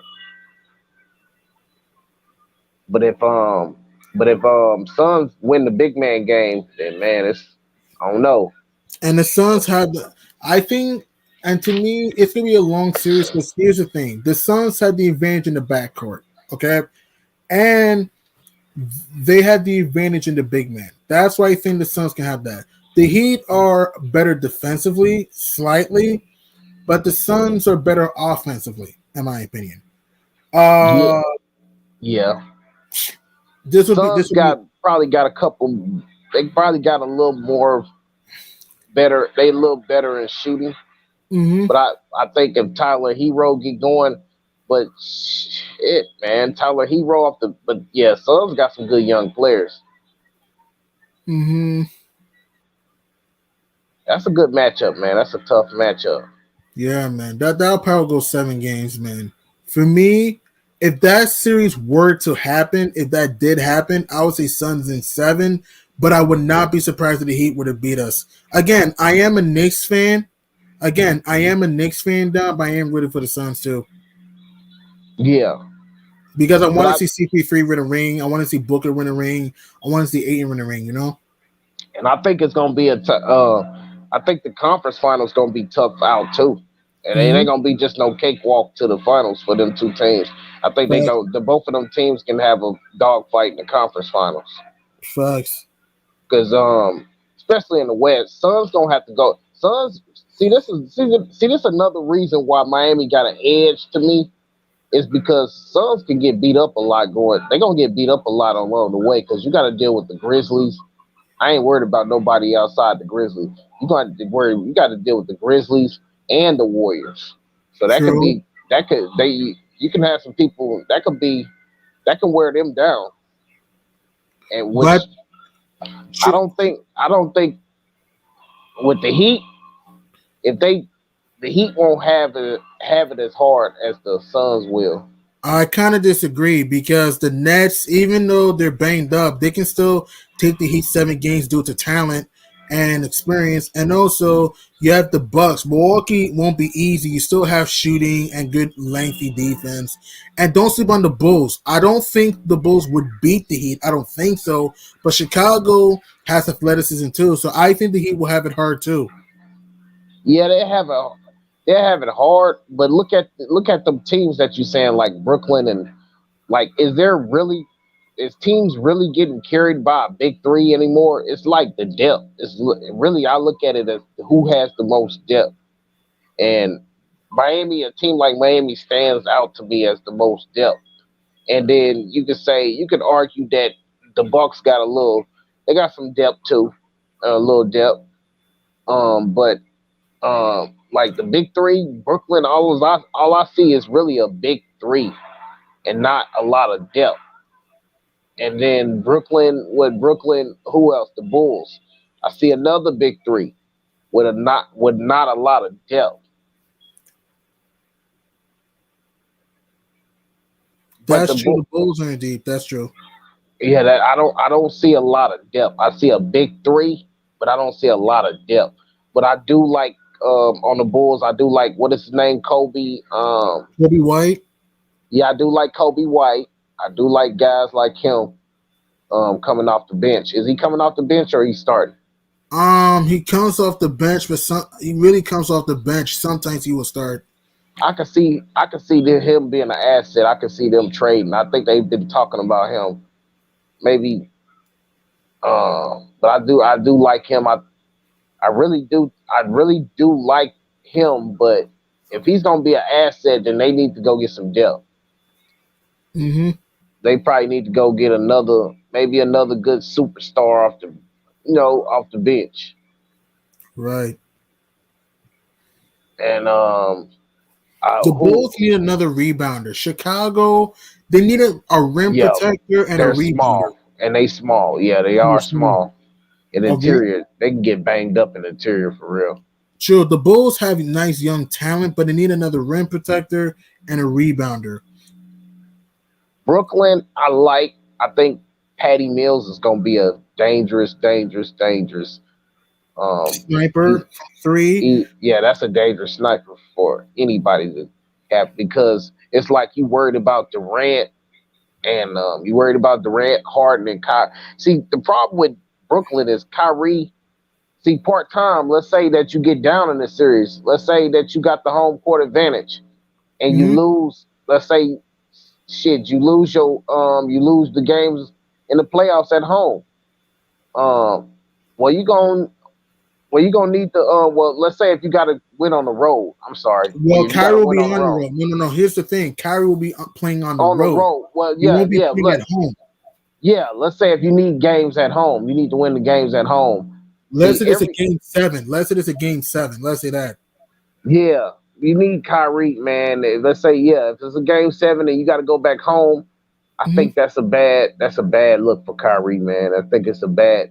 Then I think at the end of the season, I think if Brooklyn loses this year, if they be a disappointment. I really do think inside, they won't say it publicly, but I really do think deep inside they're gonna be upset at Kyrie for not.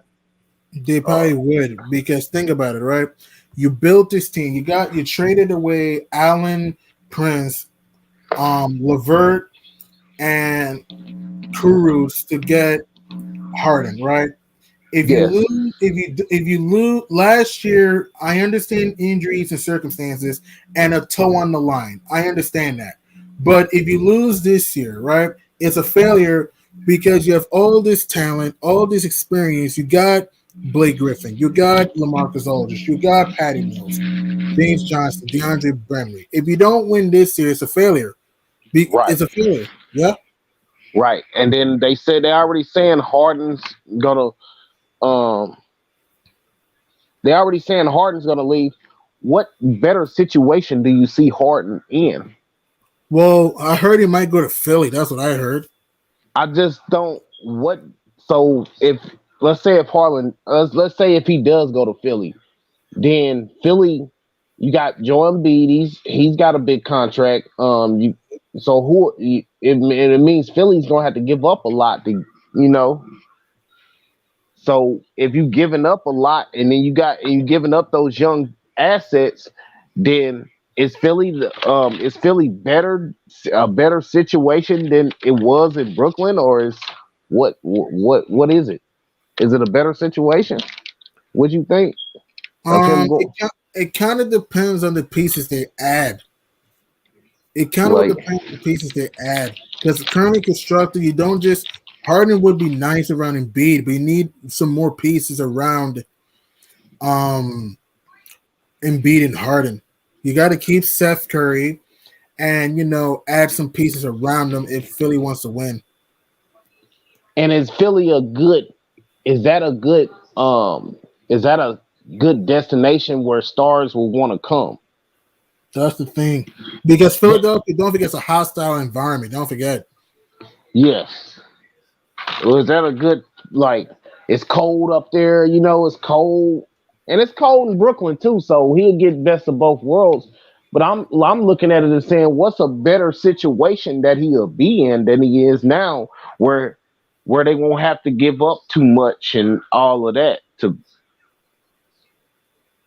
I think Brooklyn. I think this would if Kyrie wouldn't have did what he did. I know people got their different opinions. I know about the vaccine and stuff and all of that. But if Kyrie wouldn't have did what he did, I would have thought this would have been his best situation, man. Mm, I don't see no situation better than this situation. It was an important moment for all of us. I don't right. unless Philly can get the same big three, unless they can get him, Embiid, and somebody else. Yeah, And that's true. That's true. That's true. They need another big time player. Tyrese Maxey's a good player. Tyrese Maxey's a good young player, though. yeah, they sold on. I like him, and they got that foreigner is good too. Who? That foreign player that went off today on the Lakers. Are you talking about there's Gorgie Jane? I'm sorry, there's hang on. Let me try to see what you're talking about. But are you talking about fight? Are you talking about not Niang? Yeah, Niang? yeah, Thias. Oh, yeah, Niang, Niang. Niang. George Yeah, Niang. yeah. I think he got an upside to him. Like he can be. He can hit some shots, man. He can get to the paint. He's a good player. True, yes. I think people say Philly because Philly's got a lot of assets. They got a lot of assets that they can play with. They got a lot of things they can do. That's why I think people are aspiring hard and going to Philly. I do think they got a lot of. They might not. They don't have the. They might not be a good like destination in the off season for players to just want to go over there, but they got the assets to make trades. Right. They got a lot of assets. Right, they do. But I think they holding on to Ben Simmons like they really. They gotta trade Ben at some point. If you're Daryl Morey, you gotta let Ben go. Get a good point guard return and let him go. I think that's a problem that's holding them back. Is they don't want to give Ben Simmons up. And I think they're gonna wait to the off season. That's my guess. And a guy, you seen Clay come back. A guy that misses a whole season, you see how that worked. Right. If he sits out too long, then what is his value? I don't understand it. I mean, Clay, even though Clay's not starting to pick it up a little bit, Klay Thompson is not starting to pick it up a little bit, though. That is true, though. And to me, look, Ben Simmons is a good player, but my problem with Ben Simmons, he's egotistical. He doesn't want to work on his game. Yes, he can pass. Yes, he's a good defender. But my problem with Ben Simmons, he doesn't want to get a jump shot. He misses too many free throws. He needs to learn to maybe get a mid-range shot. You know what I mean? Yes, I understand he can defend. Yes, he can pass. Yes, he can slash at the rim. But remember, teams are going to be physical in the paint, So Ben Simmons needs to learn to stretch the floor so teams will not have to double your best player. What do you think? I think he's I think he's good, but I don't like the fact if I'm a guy trying to get a in today's shooting league, I'm going to score. Too. That's my point. He averages 17 per game in his career. That's not enough. The dude needs to get to the mid-20s, in my opinion. I know you can play defense, like he said. I know you can play defense. I know you can, but he can pass, and I understand that. But 16 points per game is not enough. What's shocking to me is he's explosive. I don't see why he passing up like in the playoffs last year against a smaller Hawks team. Why are you passing up the ball? That's what's shocking to me, how explosive he is, and he's not able to get to the rim. And the Hawks' only rim protector they have is really Clint Capella. Yeah, I think the Hawks. People forget like how good of a shooting team is. The Hawks got some shooters, man. They got some snipers. Kevin Huerter, John Collins, Trae Young. And I think that's what it is. They got some snipers. They will shoot you out of a game. Lou Will, Gallinari, they did. But they will lose. I think Lou Williams won't be back. He's going to get traded, and they're going to do something with Deontay Hunter. So DeAndre Hunter. So they're going to have to so I think they might take some steps back. The Hawks on the off season just to get situated again. Right. So Philly's got a good. They got some good. Looking at them tonight, they don't rebound the ball well. That's what I've seen. True. And that's a problem in the playoffs. That's true. The best rebounder you got is Andre Drummond and Joel Embiid. That's it. And Drummond gave him some solid minutes off the bench. He did play well. If you watch that's what's scary. Like when Embiid get off the floor, he plays some solid minutes for him, and that's what's scary about him in the paint. Yeah. But I don't understand what's the offensive rebounding, what's the rebounding issue with them about, because they're gonna need rebounding. Yeah, they're gonna need a whole lot of rebounding because in the playoffs, teams are gonna look to crash the offensive glass to create more extra possessions and create more opportunities for them to score for themselves to score. So yeah. Look, So look, look, what? look, look Go at ahead. this. Look at this. Hmm. They had a deal on the table for Ben Simmons from the Kings. The Kings was gonna give them Buddy Hill, Hmm. Halliburton, Hmm. and they was gonna give him Buddy Hill, Halliburton, and what's the guy's name? What's the guy with the dreads? Rashawn Holmes. Was it Holmes? Yeah, they had Rashawn Rashawn Holmes. Holmes for Ben Simmons. Um, no, it was Buddy Hill, Halliburton, and Harrison Barnes for Harrison Barnes doesn't have dreads. not dread. No, I meant to say Harrison Barnes instead of do with dreads. It was Halliburton. Buddy Hill, and Barnes for Harrison. Ben Simmons, and the other guy. What's his name? The little young Buddy shooter off Buddy the Hield. no off the for the 76ers, the young shooter, not Maxwell, the other guy, young guy. Seth Curry. Are you talking about Seth Curry? Mm-mm. The other young guy with the hair, the Danny curly hair on Curly hair. the on the Sixers. Danny Green. No, not Danny Green. It's the other young guy. Not you just said him earlier. Uh, t- do you know what number he wears? Because I don't know what you're talking about. Let me look him up. But they left. They didn't do the deal. What you think about that? The Sixers gotta be kicking themselves. Tyrese Halliburton would help Joel Embiid. He can pass. He can stretch the floor. He can penetrate. Buddy Harrison Barnes could create his own shot. He can give you 20 when he wants to. He may be inconsistent, but he can give you 20 when he wants to. Are you talking about Tobias Harris? Yeah. They wanted Harris. I said Harris. I'm Tobias finna Harris. look. Yeah. It was Harris. It was Harris. They wanted Harris, Simmons, and they threw 2 draft picks in there too. Yeah. I don't understand what was their issue. They I threw just two. What was it? What's his name? Here you go. They was gonna give up Thibault. yeah. Thibault. It was gonna be Thibault,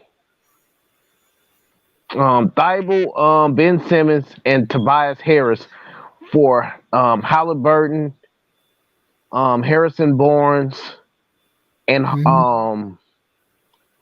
Halliburton, and they threw two draft picks for him too. Adam, Mm-hmm. I thought that was a win for the Sixers, but they denied it. Mm-hmm. So what do you think? What do you think about that? Yeah, the Sixers screwed up.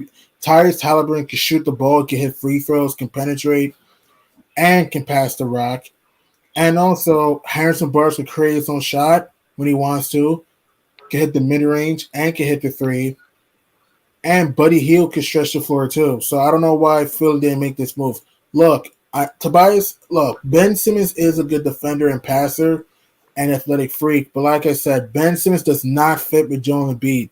He doesn't fit. I'm sorry. In today's game, you're going to need 5 positions that can stretch the floor. You know what I Right. mean? You're going to need 5 positions that can shoot. To me, Ben Simmons, cannot flourish in a big market. He needs to go to a smaller market like an Atlanta or a San Antonio or a Sacramento. You know, he cannot go to a New York. He cannot go to a big or an LA. He cannot go to a big market. What do you think? Yeah, I think the same thing. I think because of what the Ben Simmons did, it's gonna be hard for teams to buy in on him because of when you do that to a team, when you not show up to games and stuff, and it worked for Kyrie because Kyrie is a hell of a player, but it won't work for Ben Simmons. I don't think. It's I not. don't. I think it's gonna hard. I think it's gonna be hard for him getting a starting role somewhere else. Yep. He might, man. Uh, he's got clutch sports on his side, so that's a good thing. But I think his days is numbered, man, in the NBA because of what he's doing to the Sixers. You know, other teams is looking at that. They don't want to take risks on that. What if you do us like that? Because we told you that there's levels to your game you need to change. I think teams are looking at that like, man, I don't know if we should take a chance. See, teams will take a chance on a guy like Kyrie because of his ability to score, and he's Kyrie's not a great defender, but he can lock it when he can't when he put his mind to it, he can defend. Mhm. So he's crafty in the paint, and he's just a hell of a scorer. Um, Mhm. he's got the heart. He's got guts. I want to Yeah, say, and I think I don't think you take that same chance as you. I don't think Brooklyn would take that same chance as they would Kyrie. I don't even think right, they say Kyrie. They said that was a option for a good trade. I don't think it was a good trade on Brooklyn's part right. I agree. because it's like a it's not a win situation. It's a lose situation because not only you got Kyrie not taking the vaccine, not playing, you got a guy named Ben Simmons where he can be the same guy like he won't play because if he feels some type of way, he won't play. So you ended up with the same kind of type of situation as Kyrie. Yeah, I I think agree. I agree. I think teams is looking at that. I agree. I agree. Hey, I have a question for you. Who do you think makes the playoffs in the Western Conference? You want to hear my top eight? Go for Um, it. my top eight in order. My number one and two is between the Suns and the Warriors. My number three, I got the Grizzlies. My number four, I got the Jazz. My number five, I think is going to be the Mavs. My number six is going to be the Nuggets. My number seven, I think the Lakers get number seven. My number eight, I think the T Wolves make the playoffs over the Clippers. I think the Clippers miss the playoffs. I got the Clippers at nine. What about Oh, you, man? definitely. Um, What's your top eight in the West? I got I got Phoenix. I Mhm. got oh man, I think the Memphis can end up sneaking up to that two spot. Wow. Uh So you got Memphis over Golden State too. Wow. yeah, I think Memphis can end up sneaking up to that two spot. This is a very dangerous team. Wow. Uh Okay. I think Golden State will drop to three. Okay. Uh I got um Utah at four. I got I got Dallas at four. I think Dallas can Whoa. end up creeping in that fourth spot because Utah's been declining. Yeah, they're Uh, slipping. I think in it but I do got Utah at five. hmm And Dallas Denver. um yeah, I got Denver at six. Yep, Lakers like you said at seven. And AC, who do you think is in? Clippers or T Wolves? Who do you think is in? You're right about I got to go with the T Wolves. I know the Clippers got as the coach they got Tyronn Lue. That's a good coach. Hmm? But that'll be a good you know what I'm saying. But without they star power, I just can't see it, man. And Right, man. I do think I do think Kawhi Leonard's coming back, Um, but I don't think it'll be enough because Paul George is done right for the season. no, he's not done yet. He might take the surgery. He might though. And if he See that? does want to come back, I don't think it's going to be 100%. I just don't see it. Yeah, I don't think Kawhi with his injuries. Now he's been injury prone. He's been injury prone a lot in his career. Mhm. I just don't see him carrying this team, man. It's just I don't think they Right. got enough. I don't think they got enough. And then I like the way Towns has stepped his game up this year. And There's Edwards, there's Russell, there's Beverly. Edwards, they got some monsters. And the Clippers' best defender is on the Timberwolves now. Pat Bev, yeah. One of their best defenders. You can I don't. Well, he might be their best defender because they say Kawhi don't. He's not the defender as he once was. So yeah, their best defender is on the Timberwolves now. So yeah, that could be. Yeah, Okay, yeah. so what? Okay, what about the Eastern Conference? The East right now you got Miami at 1, Chicago at 2, Cleveland at 3, Brooklyn at 4, Philly at 5, Milwaukee at 6, Charlotte at 7, Boston 8, Toronto at 9, Washington 10, New York at 11, Atlanta at 12. My top 8 in the East would be. I'm going to say this is tough in the East. This is tough. I'm going to say Miami gets 1. I'm going to say Brooklyn gets the number 2. I say Chicago. I say Milwaukee gets 3. I say Chicago gets 4. I say Philly gets 5. I say Cleveland gets 6. I say Charlotte gets 7. And I think number 8. This is tough. My number 8 seed.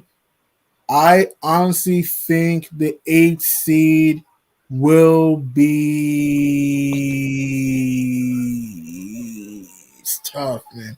The number 8 seed to me. Let me hang on. My top 8 is Miami at 1, Brooklyn 2, Milwaukee 3, Chicago 4, Philly 5, Cleveland 6, Charlotte 7. Number 8, I'm going with. If I had to put my hair on my chinny chin chin, I'm going to say I have a weird feeling Atlanta gets the 8th seed. You, man? Ooh. What's your top 8 in the East? I got Miami at 1. Mm-hmm. I do think Milwaukee would shoot back up there. 2-2, right? Yep, I got Milwaukee at 2. Okay. I got Brooklyn at 3. Okay. I got Philly at 4. Whoa. Yes, I got Philly at 4. I think Philly can get 4. All right.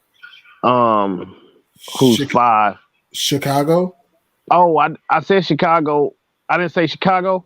No, you didn't say Chicago. Oh, no. let me do that. I got Miami at 1. Mm-hmm. I do think Milwaukee gonna get back in their groove. I do think they shoot back up to 2. Mm-hmm. I do got yeah, that's where it was. I got Bulls at 3. Okay. So And then I got at 4, I got Brooklyn. Yeah, like it is. 5, Philly. Mm-hmm. Did I say Milwaukee already? You said Milwaukee. Okay, Yeah. 5 at Philly. 6. 6 will be Cleveland. Okay. 7. My 7th spot. My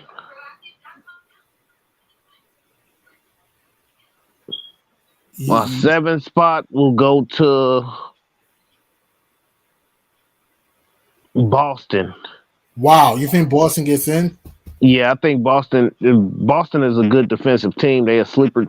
Don't count Boston out. They're gonna get it right. Okay. I got Boston at 7th, and then whoever I mentioned. 8 seed, there's Charlotte, New York, Atlanta, Toronto, Washington. And I got I think the Hawks at 8. Okay. So top 8, you got Miami, Milwaukee, you got Chicago. Number 4, let me see. You got Miami, Milwaukee, Chicago, Brooklyn, Philly, Cleveland, Boston, Atlanta. Right. Wow, you got Charlotte missing the playoffs? Man, I think Boston is a tough out, man. I think Charlotte young, but I think Boston, man, with Jason, it's hard for me to count Jason Tatum out just yet. Jason Tatum and Jaylen Brown, and it's hard for me to count them out yet. I can see it. I can see the Celtics making the playoffs. I just think that even though they're a hard-nosed defensive team and they're athletic, my problem with the Celtics is consistency. I just don't trust them consistency. I don't trust that team consistency wise. That's just me. I do think they'll make the play. My team that we cannot sleep on is Toronto. You cannot sleep on Toronto. I think a downside. I think a downside to the Boston though is them losing Danny Ainge as a what Danny Ainge is the manager. He's the man. He works for Utah now. Yeah, I do think that's a downside for them, but they still got some star power over there. They got more star power than the Hornets do. Right. They got experience. Right. I just don't see them missing the playoffs right now. It's just hard for me to see. Did Boston miss the playoffs last year? No, they made it last year, but they got destroyed by Brooklyn at 5 in the first round. They made it. They beat Washington in the play-in. They beat Washington in the play-in tournament, but they got waxed by Brooklyn in the first round in 5. Let's check their schedule out. Because it's hard for me to count Boston out of the playoffs right now. We could check a lot of team schedule. If you want. Yeah, we could do that. And then Boston tonight they just put a hammer down on it looked like on Washington 116. No, that was Sacramento. They won by 53. Jesus. Oh, this is a other Tuesday. Jesus Christ. They got go ahead. No, I was like or that was the other the one they played Washington. Was that today? That wasn't today? No, that was Sunday. They blew Washington. Oh, okay, I'll see it. Yeah, you see that? They capable of putting 128 points up when they locked in. They got the Hawks coming up. They got the Pelicans. They got a tough game against Miami. They got the Hornets, Pistons, Magic. They should win those. The Nets will be tough. The Nuggets will be tough. The Hawks on Super Bowl Sunday. You got the Sixers. The Pistons should win that. The Nets again. They have a pretty tough. They got the Pistons again. This schedule is not too hard a little bit. The Grizzlies. You might be right about the Celtics making the playoffs. You might.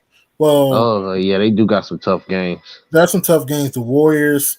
Yeah, they got some tough games, man. So who else do we got?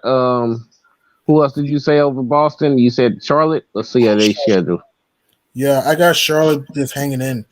Boston got some tough games, man. I also right. Charlotte, they got the home against the Lakers today. This is at the midnight today. Then they home against the Clippers on Sunday. Then they're at Boston Wednesday. Home against the Cavs next Friday. A back-to-back home against the Heat. Home against the Raptors. Home against the Bulls. That'll be an ESPN game. That'll be fun. At Detroit, they'll win that game. Home against the Pistons. Home against the Grizzlies. I'm sorry.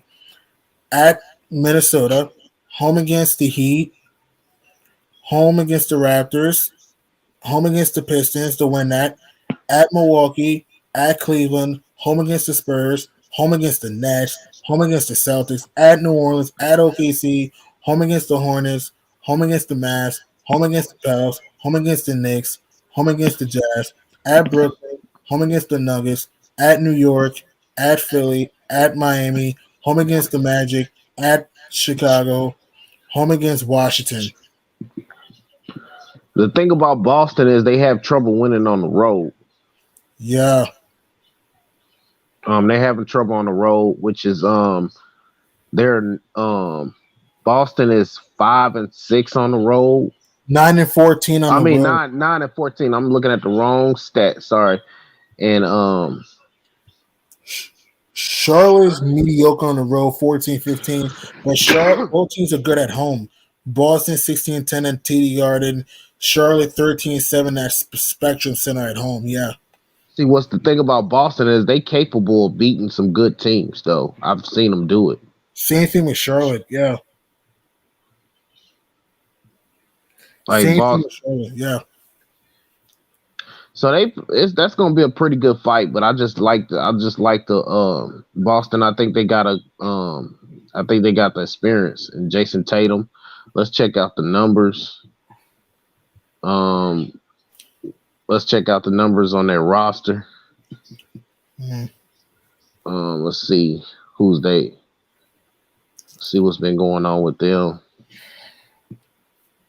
in these games. Let me see their schedule. See who's Well, been there. well, we already checked their schedule. Their schedule, I mean, they just been, they've won two in a row. They beat the Wizards and the Kings in blowout fashion. Um, they lost to the Hornets. They lost to the Blazers, and again they had after being up by 11 in the fourth quarter. Um, they just need consistency. That's what it needs. If they can just be consistent like they did the past two games, they should be good. For the Hornets, I got Charlotte making the playoffs because I just think the Hornets are just a deeper team than the Celtics. I just don't trust the Hornets. Excuse me. I just don't trust the Celtics' depth. You know what I mean, man? I just think the Hornets have a deeper team. You know? Yeah, let's. Yeah, they. I do like Josh.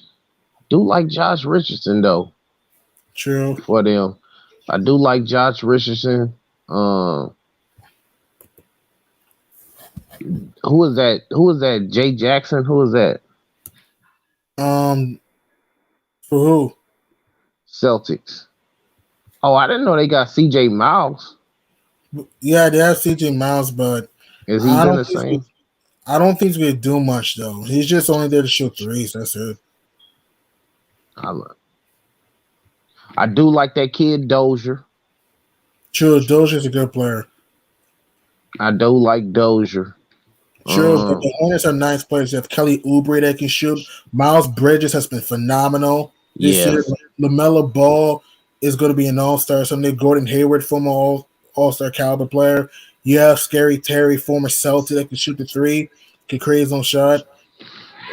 You have They have a good young team, man. I remember I remember this Boston team. I just seen them in the past, like the year Kyrie Irving went down for the rest of the season for them. I just seen them just they did it to the Bucks. Like they just They beat the Bucks and the Sixers. they beat the Bucks off these teams like defensively, like took them out the game. That's why it's hard for me to. What they didn't have much. And that's what's scary about this team. But I don't know, are they the same team as they was? You got Jason Tatum. He's getting older. I'm not Jason Tatum, but not Jason Tatum. He's still young, but what's his Al name? Horford's getting old. Al Horford's getting old. Marcus Smart getting older. Is Marcus Smart that same defender? I've seen some flashes of him this year where he's still But pretty Marcus good. Smart's only 27 years old. He's not old. He's only 27. Yeah. So I've seen some flashes of him where I think he's a real good defender, Marcus Smart. Like he can lock you down, and then Jason Tatum. I mean, not Jason Tatum, but Jalen Brown. He can lock you down. I don't know about Jason Tatum as a defender. Right, I think right. I think I think Jason Tatum sometimes he gets to where he has to score all the time. hmm I think they more dangerous when they move the ball. That's true. They need to share the ball, move themselves, and they need to rebound, like you said. And also, what the Celtics need to do, they want to win games, protect the rim. That's why you have Al Horford. Protect the rim, guard the perimeter. And this is a team that never really had a really good big. Like this is a small team that will beat the brakes off of you in the past where I've seen them defending you. They lock down everybody. hmm That's why it's just hard for me to count them out like completely. Toronto, I like the way Van Vliet has been playing. hmm I do like the way he's been playing lately, but who do they have that's doing something outside of Van Vliet? I Do you mean, think? Scotty Barnes is improved. Scotty Barnes is underrated. He can shoot the three. He's athletic. He's a decent defender. Scotty Barnes is a good player. Okay, I do Spice, like Go Gary ahead. Trent. I do like Gary Trent Jr. Gary Trent, he's inconsistent, but when he's hot, he can get hot. Yeah, I do like him shooting the ball. I seen him. I think he was playing against the Lakers. I think they played us already. Did Toronto play the Lakers this year? No, they haven't. I don't think so. No. Okay, yeah, I do like Gary Trent. Um, but I just don't see too much from him outside of what you talking about, and I don't, I don't see too much out of outside of Van Vliet. I don't see. I mean, Siakam, has he been that same guy? Spicy P's been up and down at times. He's been so. He's averaging. I mean, they got him. I mean, he's averaging 21 points, and he's a hell of a rebounder. He's averaging 8 rebounds a game, 5 assists. His numbers look pretty good. Yeah, he's actually played well this year, though. He's actually played pretty well this year. He's actually had a better year this year compared to last year. Yeah. His numbers look jump off the paper to me. 5 assists, 8 rebounds, 21 points. Them was some real good numbers. Mm-hmm. As he's averaging that. True. Yeah, them some really good numbers. So, but outside them two, him and Van Vliet, I just don't. Once you lock them guys down, I just don't see who else they got. That's a good point because Gary Trent comes and goes in games. I mean, Scotty Barnes is good, but he's a rookie. That's a good point. Yeah. Chris Boucher is decent, but he's not gonna carry. He's not gonna carry you. That's a good point. They just What did yeah. Atlanta? Yeah, they can be dangerous. I think the Hawks have a. I think they have a. Go ahead. I think the Hawks will make the playoffs. You go ahead, man. Yeah, I think they will too.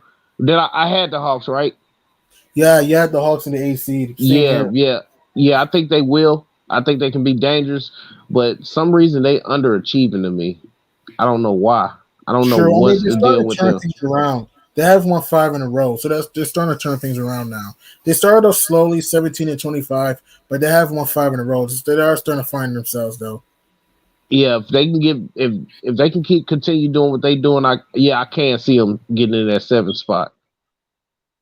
I say 8 seed is more likely. I can see 7 seed, but I say 8 seed is likely. I mean, the reason why I put them so low, the reason why I put them at 8 seed is because they're 3 games behind it, and they're 5 games behind Charlotte, man. That's just a lot of games to try to win now. That's actually 4 games, really. I'm on ESPN. They're 4 games. Yeah, that's just a lot of games to try to win when other teams. That's just a big when other teams are still winning. Mm-hmm. It's hard to cut that separation. But what's their schedule looking like? The Hawks. Let me check. Atlanta. This is a very dangerous team if it stays healthy and still do what it do. Atlanta. All right, let me see. Atlanta is home against Boston, today, home against the Lakers, home against Los Angeles, home against Toronto, home against Phoenix next Thursday on TNT, at Toronto, at Dallas on ESPN next Sunday, home against Indiana, home against San Antonio, at Boston on Super Bowl Sunday, home against Cleveland, at Orlando, at Chicago, home against Toronto, at Boston, home against Chicago, at Washington, at Detroit, at Milwaukee, home against the Clippers, home against Indy, home against Portland, at Charlotte, home against Memphis, home against New Orleans, at New York, at Detroit, home against Golden State, at Indy, at OKC, home against Cleveland, home against Brooklyn, at Toronto, home against Washington, at Miami, at Houston. Yeah, they got a decent schedule though. But I just it's just the fact that they centerless, man. Yeah, man. They need another big to help out Clint Capella. What made them lock Philly down like that, like they did? Did they came out there and just shoot them? A little bit of that, but also they were physical with Embiid at times too. So they doubled on Embiid. They doubled Embiid. Also, I felt that they were getting deflections and steals, and also they were trying to sag off Ben Simmons too. That's another thing too, and um, and also Trey Young was also a good playmaker too. That's another reason why they beat the Knicks. Don't forget those who beat the Knicks too. Those who beat my Knicks too. So yeah, Yeah, I think they yeah, I just seen them like earlier this season. I just seen a lot of underachievement. It seems they like did. They were 17-25 to start the year. Yeah, I think they was underachieving a lot. I don't know if they felt frustrated. See, a lot of teams when they felt like they got close and then they get put out like that, it just they don't go back. They don't go back. I don't know why. They don't have that same energy the next year. I don't know if they got discouraged or what. But this team, I wouldn't feel bad. I heard the owner or whatever, not the management, the president or whatever, he got and started. He's saying, "Man, I need to do better with putting this team together." But I really, really do think the Hawks just. I don't know if it's coaching. I think they really, really, really do got a good chance true, in the true. And East. right now they're starting to find their way a little bit. They Is started off a little who slow due who to the is their fact coach? that Nate McMillan. Oh, Nate Millen. Okay, okay. Nate Nate Millen's a McMillan. pretty good coach. He is a pretty good coach. Remember the Hawks last year started off 14-20, and then and then they fired Lloyd Pierce. They hired McMillan, and then they went 27-11 to finish the year to win 41 games. Happened in the playoffs. Yeah. Yeah, I just think it's been underachieving. Underachieving. They're not buying in because they shocked me. I didn't think they was gonna be that bad starting Same off. here. Well, they should be better than 12 seed. They should be better. Yeah, yeah. If you would have told me, if I would have thought about them when you asked me that question earlier, who was a shocking team? Well, they got to be one of my. Besides the Lakers, they got to be Disappointing. the most. Yeah, they're disappointment. And I it's also the wasn't Knicks. expecting them. Yeah, damn. Even though Atlanta's playing better, they should be better than 12. The I think defense, the even though Knicks the deep, management is bad. yeah. The Knicks has just been bad management. They tried to get Phil Jackson, that didn't work. They had the little Mm-hmm, foreign manager that came in, that didn't work. It's just management. mm-hmm, Knicks just they similar to Philly. I think mm-hmm. Philly's showing how bad management, even though they have a good team, it's just I don't like how they handle it. They think Ben Simmons is I don't know. They think he's Kyrie Irving or somebody. I don't. They holding He's on. They not. He's trying. an average player. I don't know who you're gonna get. What are you gonna? What are you looking for? Like these teams are throwing good deals at you and you're not taking them. So I don't know who they think Ben Simmons is. And then he's taking up cap room, ain't he? Oh no, Yeah, he is. He they is. he missing some of his salary because they keep finding him, right? They kept finding him for games, right? Yeah. For missing games. So I guess that's why I guess that's why they doing what they doing. It's because he already getting Mm-hmm. fined. I don't know, but I don't know who they think they're gonna get for him. They might as well just get the cap space and bring somebody in. Right, They right. they're they're a good team. So what are you holding on to Ben Simmons for? You already where are we sitting? You sitting at number 5. That's Yeah, man. Philly, I don't know, man. You're wasting Joel B's time. Like, just get a good point guard to help him beat out, to help out Maxi out, and go for the gusto. Trying to win a championship. yeah, you sitting at 5. So what is the big issue? And outside and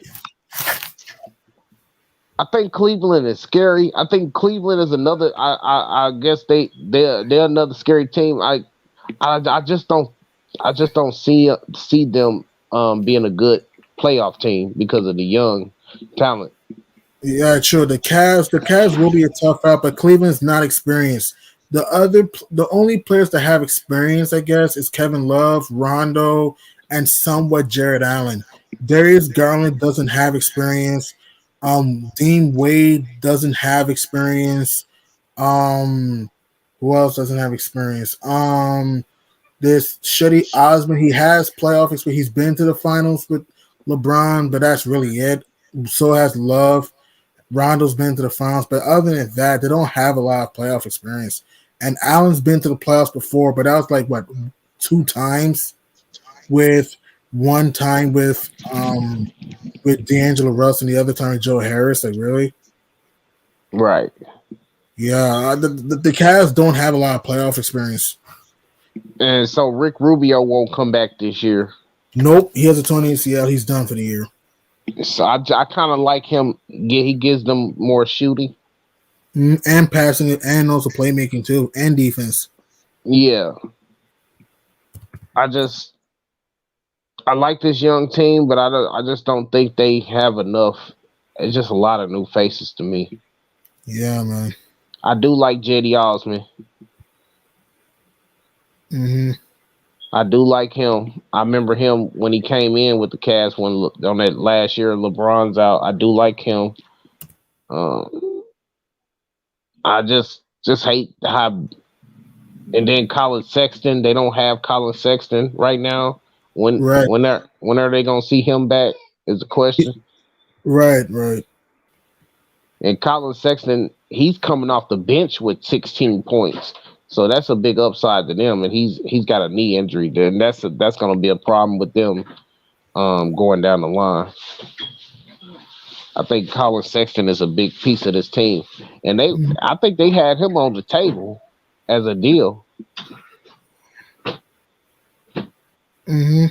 I don't understand why they gave up the other dude. That's in the Porter. Kevin Porter. Yeah, who did they give him up for? Let me see. Let me see the Kevin Porter trade. I'm checking.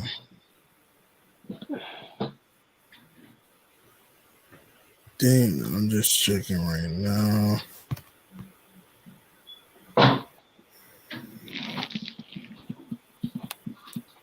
They didn't really give him for much. They just trade him for nothing, which was because he could have helped. He could have really helped for them in the playoffs.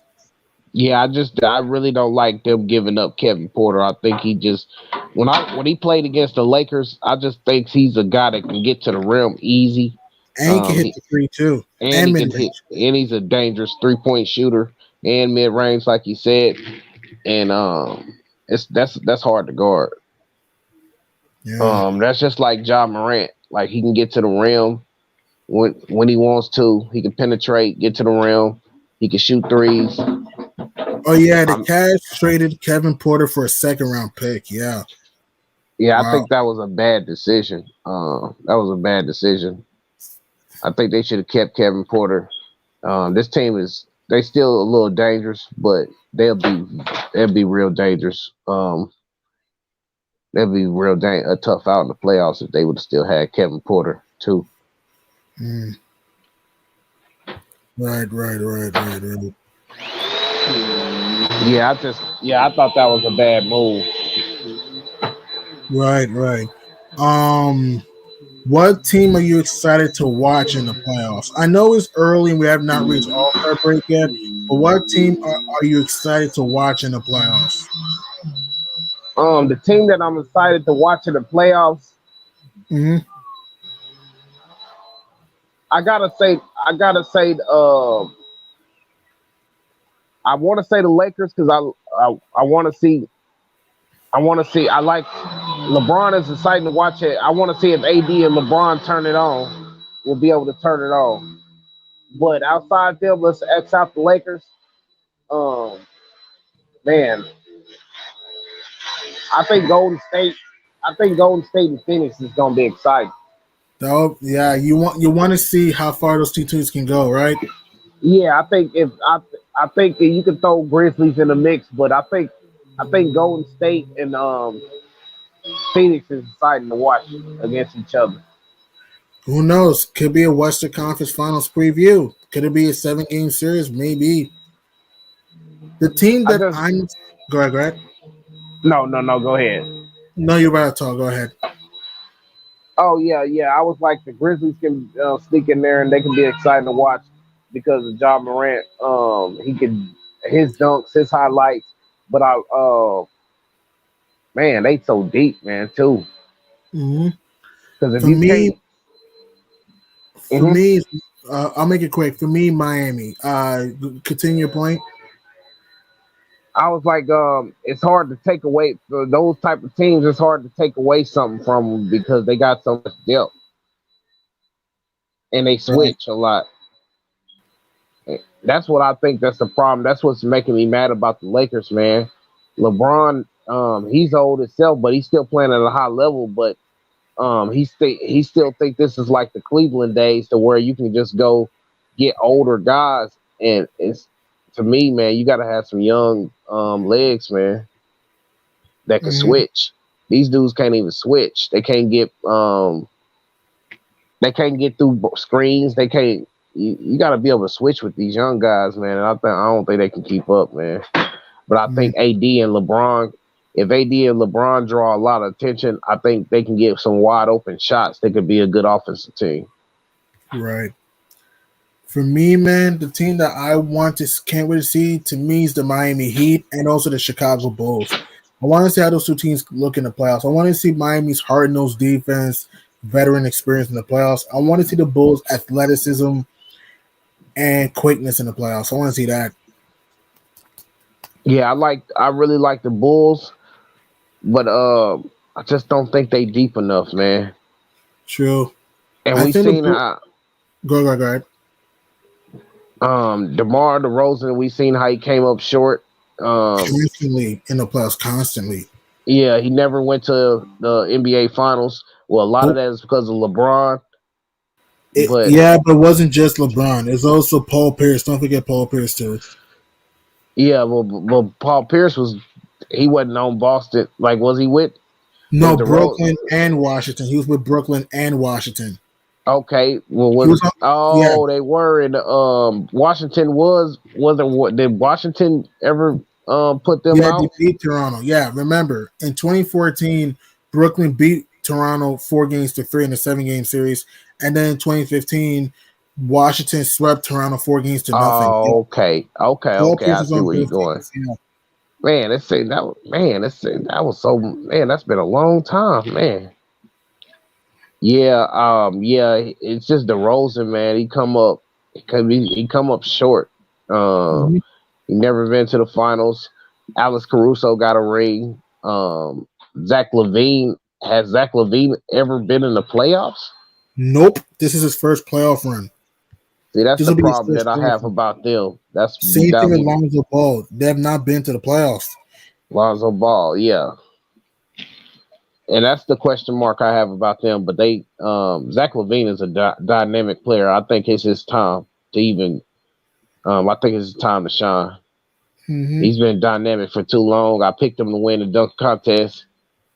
I picked him to win. I liked him in the dunk contest that first year. That second year, I thought it was Aaron Gordon that should have won. But I think Zach Levine is his time.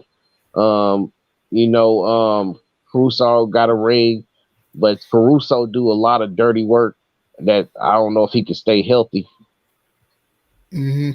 He just dive. He just a hard nosed player. I don't know. Can he stay healthy is the question. That's the Car- thing. Caruso, Alonzo Ball, will he shrink? Can he make shots? Because he hasn't had a history of making shots, but he started good making shots on the Bulls.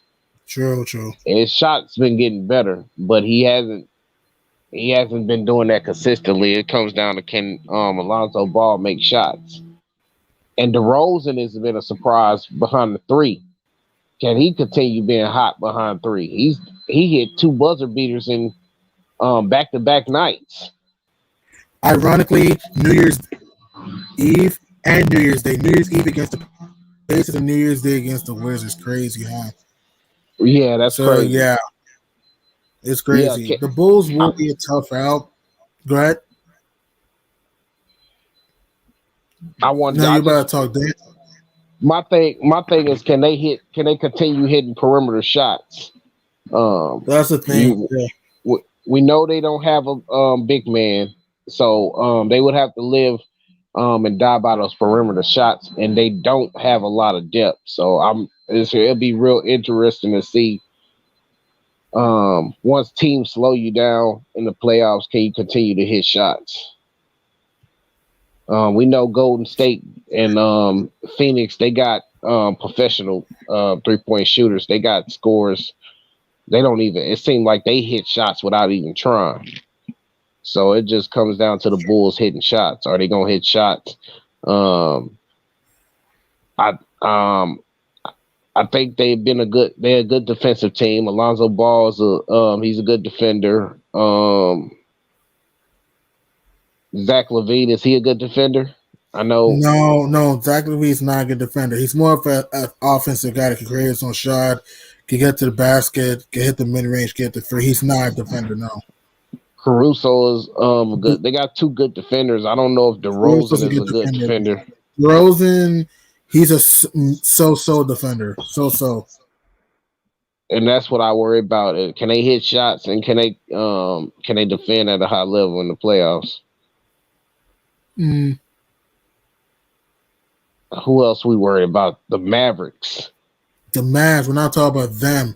Other than Luka Doncic, I don't know if I could trust anyone on that team. I don't trust anyone on that team other than really Luka. Because, I mean, Brunson, I kind of do trust. Brunson plays well in the playoffs, but I don't trust Porzingis in the big moments. I don't. Tim Hardaway, I mean, he hurt his foot. He has a fracture in his foot. Hopefully he's okay. But I don't trust anyone in the Mavs. I mean, Kleber's inconsistent. Hart Porzingis inconsistent. Jason Kidd is not a great playoff coach. I don't trust the Mavs, man. Do you think they was better off last year, or was they a better team? Well, not in. Do you think they was a better team in 2020? 2020 Like when they in beat the the bubble. Clippers? No, Yes. they lost to the Clippers in 2020. They lost to the Clippers in 2020. Okay, yeah, they lost to the Clippers. Do you think they have you think they've been the same since then?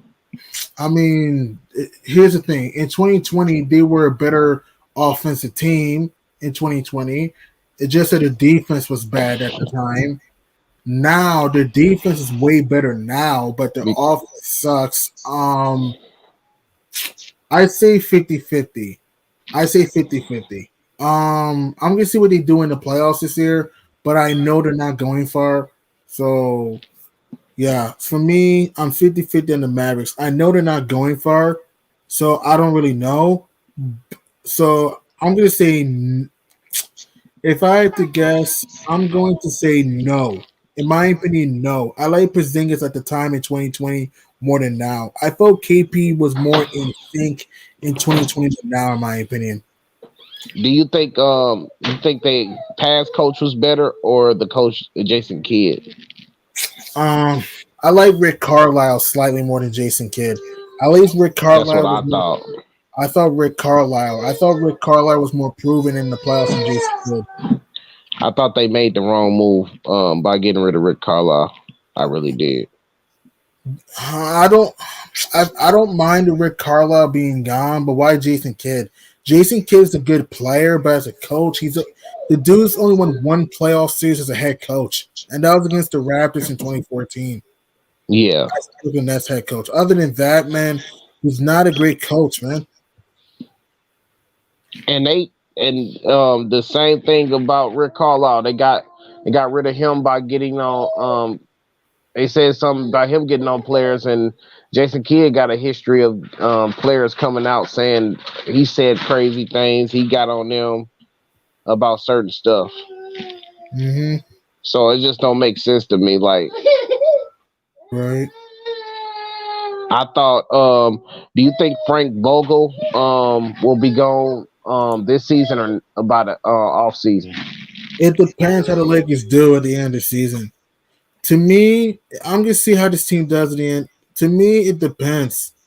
If the Lakers, let's say, do not go far in the playoffs, he's gone.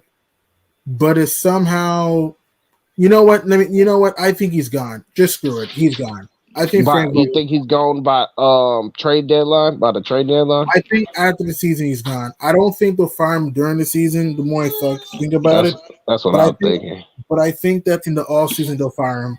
Yeah, I think he's gonna be gone after this season. It'll be a disappointment. Um, do you blame Frank Vogel because of the It's uh, everyone's fault. It's everyone. The GM, the right? coach, the players. It's everybody's fault. The Eh, owner. Everyone deserves blame. Yeah, and LeBron's time is running short. I think they somebody said a good crazy thing. They said they got um they didn't win on the veteran minimum guys this year. Like they didn't get the best out of the veteran minimum they, guys like they did in 2020. Like 2020 they signed all those veteran minimum contracts and they got the best out of those guys, but they didn't get the best out of they didn't get no production out of the veteran minimum guys this year. Mm, right, right, right. But for me, man, I think everyone deserves blame for why the team's bad. If you're the GM and the owner, right? If you're Rob Pelinka and Jeannie Buss, what was the point getting Russell Westbrook and older Dwight Howard and Carmelo Anthony and Malik Monk? Okay, what was the point getting a bunch of old guys on his team? You need to get younger, okay? And also, I like Frank Vogel, but his offense, his adjustments, man, I don't like his schemes offensively, man. Yeah, he's a defensive coach. I don't like his schemes offensively. I think I think the reason why we like oh man he plays certain guys but he don't play certain guys like man why you didn't play him, why you didn't play him. I think it's a lot because of defensive reasons. And again, I understand you need stops. Yes, you need to stop somebody, but you also need to score. Listen, the purpose of basketball is to score the ball. Yes, you need to get some stops. We have to execute. I understand the Lakers are top 10 in scoring, but if you actually watch the games, the Lakers, they make it hard to score. Sometimes you got to look at how they score sometimes and look at the teams they score. When they score points, they score against bad defensive teams. But when they play against great defensive teams, they struggle to score. And also the players just don't connect though. They don't share the ball. They don't rotate. They ball watch a lot. LeBron handpicked these guys. Anthony Davis Right. is inconsistent all year. Russell Westbrook doesn't fit. Carmelo Anthony plays well at home, but plays like crap on the road. Malik Monk, he's had a good year, but he's been up and down at times. Wayne Ellington's inconsistent as hell. Dwight Howard is old. It doesn't work, man. Right. So to me, it's everyone deserves blame. Everybody. Okay, what is it what is it the when you pick up guys off the free agents like well guys that's what they say in the market. Yeah, man. Like, what was the point picking up? What was the point trading for Russell Westbrook and picking up random players? I mean, I don't mind Stanley Johnson and Avery Bradley and Malik Monk, but what? No disrespect to Westbrook. What was the point picking Russell Westbrook? You need a point guard that can stretch the floor. Westbrook's a great player. He's an MVP caliber player. But here's the thing: Westbrook and LeBron and AD will never fit. Though you need a point guard that can space the floor. I want to ask you a question. Do you think John Wall will help your team? I think John Wall can help. I think he's a smarter player than Westbrook, but I would not do the trade because of his injury history. The Achilles, Um, yeah, he has an he, Achilles. he has not played a full season, and True. I don't know how long. The years they said Mhm. he's gone without playing a full season is it's just incredible how Right. much that's crazy.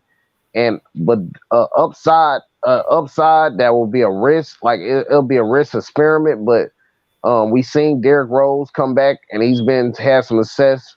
He had some success with teams, but look at him again. He's injured again. He's out the Yeah, lineup here's again. ankle. He's been out for almost 2 months now. Yes. So like I think he's just one of those explosive players that just was so explosive. He came in the league so explosive, and I think that's just with guys like that. That's high energy guys. That I'm surprised Westbrook ain't injured. Right. When you play like that for so long, it just. I mean, I think if the Lakers, I think if I think if the Lakers can find a way to preserve him a little bit to where he's Hmm. not doing too much, but it maybe it can work. But if you expected him to be the John Wall that was in Washington, then you That's can just not gonna hang. happen. That's We're not gonna not. happen. That's gonna hang that up. And then even if he tries to be that, then I'm nervous of him getting injured trying to be that John Wall. Maybe I say it's a win in the as far as him being a better playmaker than Russell Westbrook, making smarter decisions. Um I don't know if they say he's not a good 3-point shooter, which that's shocking. I thought John Wall was a decent shooter in the past. Hmm. You think he's a good shooter? John Wall, no, he's a mediocre shooter. He's mediocre. See, that's the Wall, thing. Lakers don't need no more guys that can't shoot the ball. that's my point. And if People keep saying Ben Simmons. People keep saying Ben Simmons. Listen, Ben Simmons is not the answer. Listen, nah, I understand Ben Simmons is a good defender. I get that. But here's the problem. Russell Westbrook cannot shoot. If you have Ben Simmons on the team, it will be the same issue. Okay? can't spread the floor. You cannot spread the floor, and he's mentally weak, though.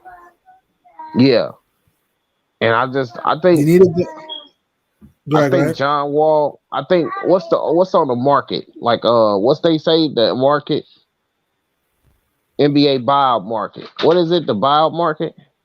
Yeah, this Goran Dragic, I guess.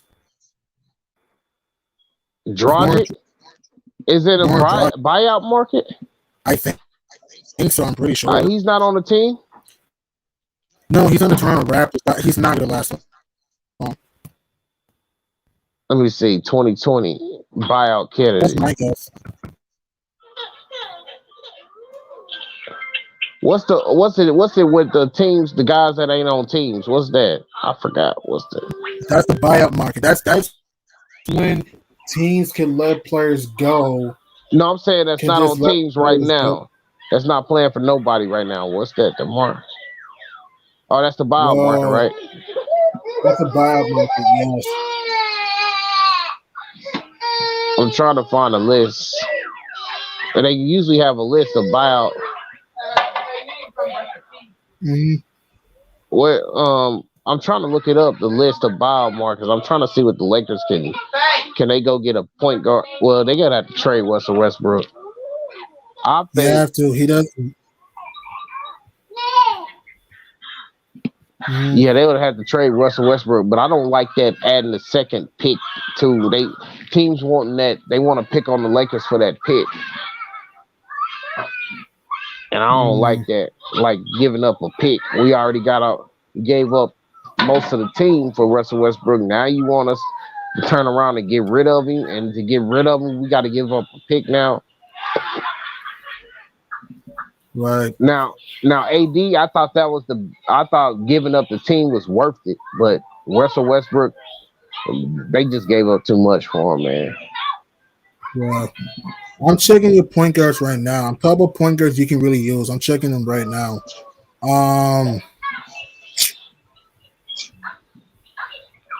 Because you also have to look for salary too. Because here's the problem: Westbrook's making $44 million this year. Who's gonna take that contract? That's the thing. No one's gonna take that contract. Well, how many deals? How many years he got left on his contract? Let me check. I think it's like 3 years around it. Let me check. Where's the roster, the NBA point guards, to where you can just look them up? Stats. I think this is his fourth and final year. I think this is his last year. Yeah, this is his last year of his contract. Yeah. Yeah, this is last year of his contract, Don.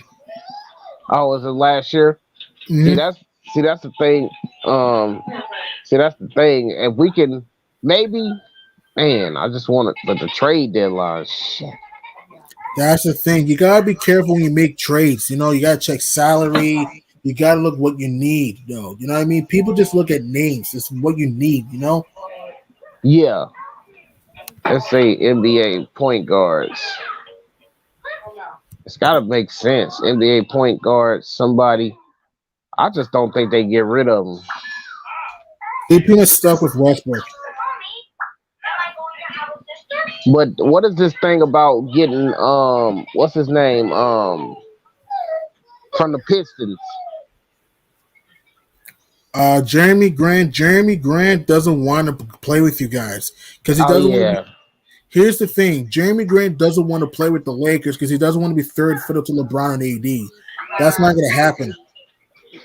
and that's what tripped me out. Like you want to you got to just say you want the money because you being third fiddle is not. If you being trying to be the top guy, it's not gonna win you championships. That's a good point, though. Like I think that's more. You gotta say you want the money. But that's I guess that's their way of saying that without saying it. Like I want the money. I ain't trying to get. I want a team where I can be that guy, so I can get the most money, without saying it. Because yeah, you being a third fiddle, that you being the first fiddle or whatever is not gonna get you championships. You always gonna need somebody to help. Hmm. Man, I just thought,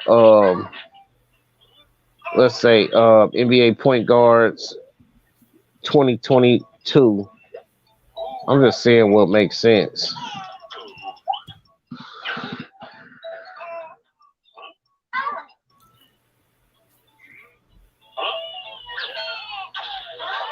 What makes sense? Yeah, I'm helping you. I'm checking too. Okay. Man, I don't know. New York might want him. I would not Y'all, mind Westbrook, but we have to trade Kemba Walker. Would you mind Kemba? I think Kimball would be a better fit because he's a smarter player, basketball player, like as far as making the right decisions. That's true. Kemba is a better shooter than Westbrook. Here's another prop. The good news is that Kemba can help you space the floor with LeBron and AD. My only thing is that you trust Kemba in the playoffs, and also you trust his health, though. I trusted more than John Walls. That's a good point. But do you want Evan Fournier and maybe Nerlens Noel too? See, y'all gonna make us give up. See, we got to give up more for them to get them too. You know, because here's the thing, though. Because here's the thing: Fournier makes around like 17 million around that. His salary. Oh, okay. Oh, yeah. To add up to Westbrook's contract. Yes, because here's the thing: Kemba makes like 8 million. That's the thing. Kemba makes like 8 million. Okay. Okay, I see what you're saying. This, Yep, y'all would have to get rid. Y'all would have to dump them to, you know what I'm saying, so y'all won't be spending too much on salary. exactly. Kemba makes 8 million. I would take Fournier in a heartbeat. We need some shooting too to Yeah, add to Fournier, Kemba, maybe Noel in there. Let me check. Maybe some picks. I'm not. I wouldn't. We'll probably have to end up waiving.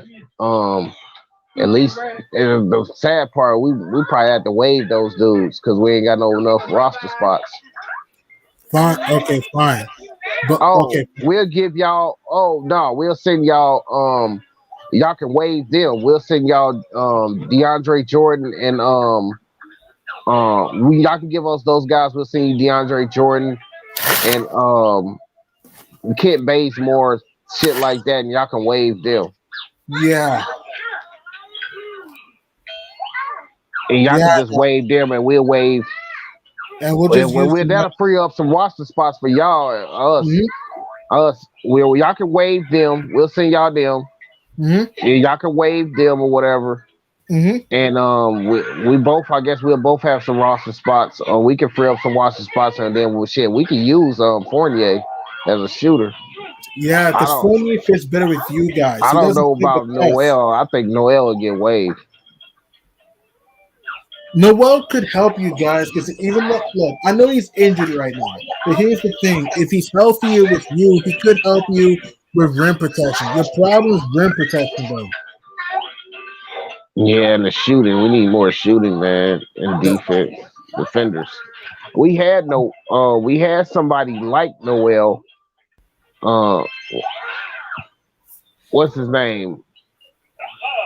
I mhm. can't think of his name. He went to somewhere else.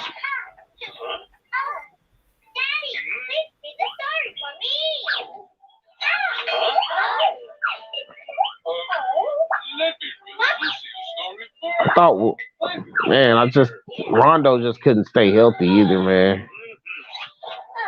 I thought Rondo was a good point guard for us, but Ah, he just can't stay healthy, bro. Either wait, who are you talking about? Rondo, I thought Rondo was a good point guard for us. That's what. Yeah, Rondo's always banged up. He's actually been healthier in Cleveland, which is crazy. Yeah, I don't know how long that's gonna last.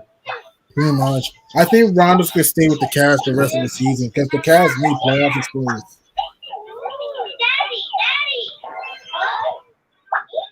It don't make sense. For how much Victor Oladipo get paid?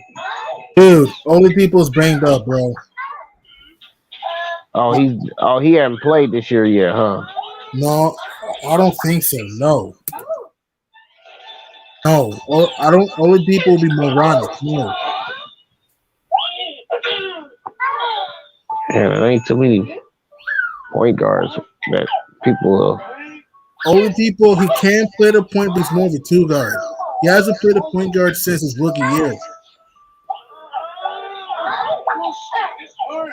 Oladipo will be moron. Oladipo will not make sense at all. He's hurt now.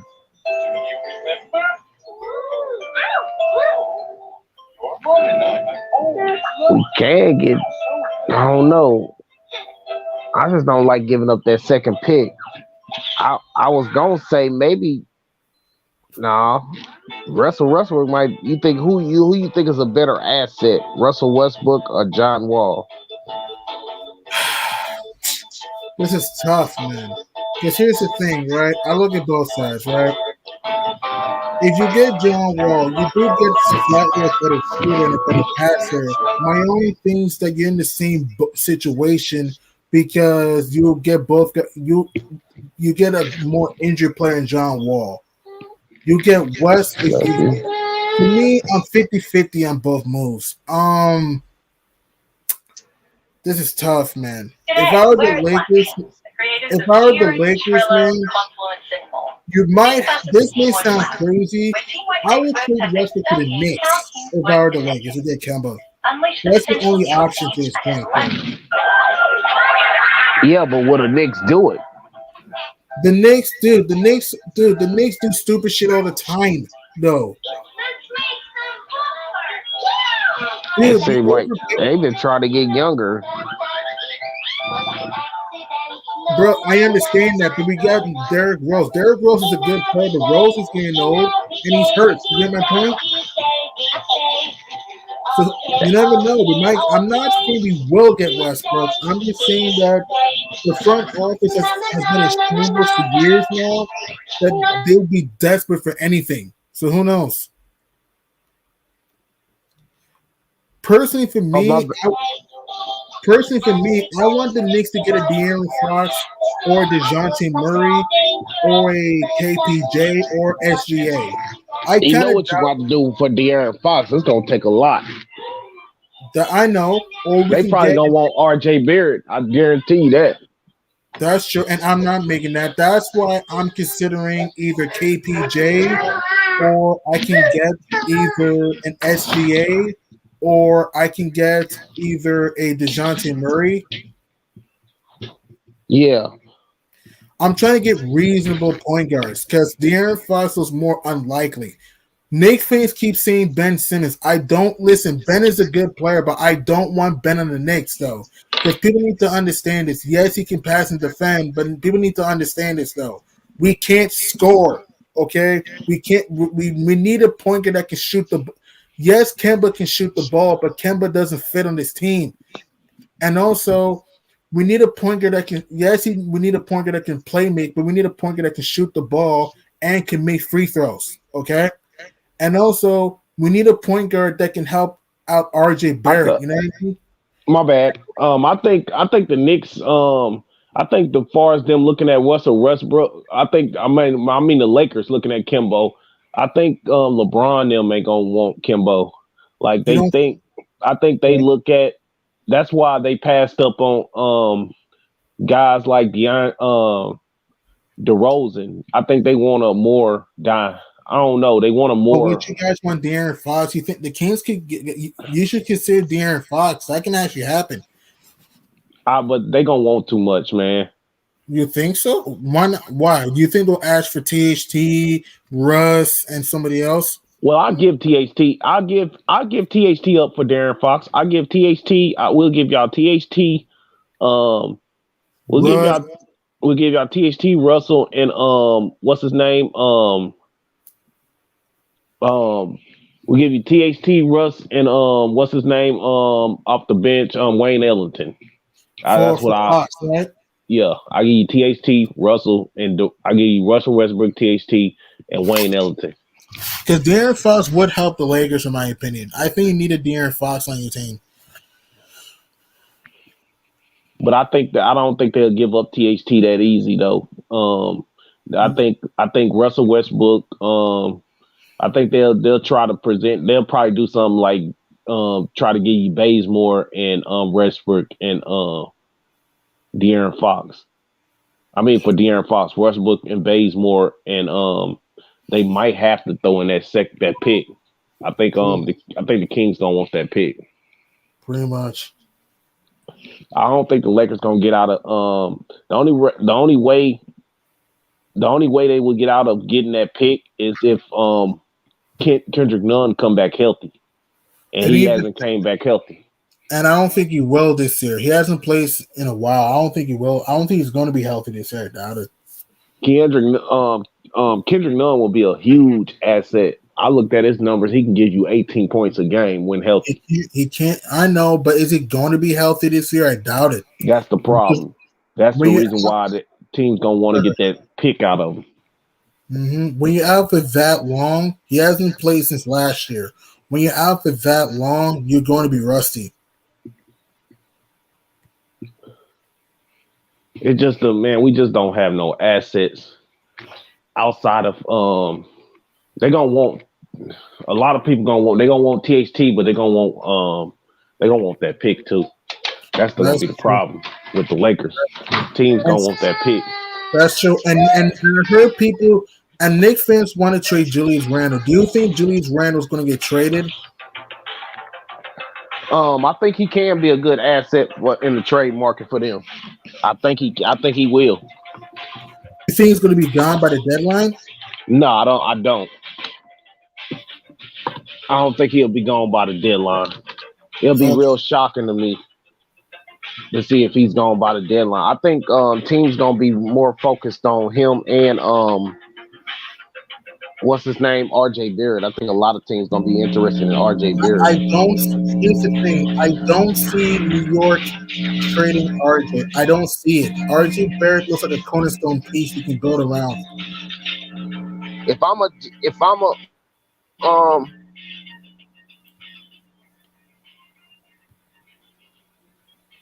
If I'm New York, man, RJ Barrett, I understand he's flawed, but he's an improving player. You gotta build around him, man, and get pieces around him to succeed.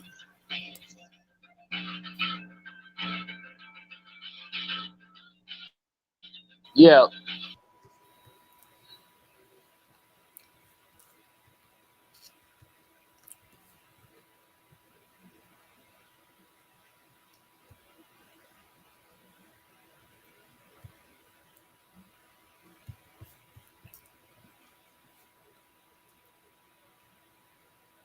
Yeah, man. I better go. See you later.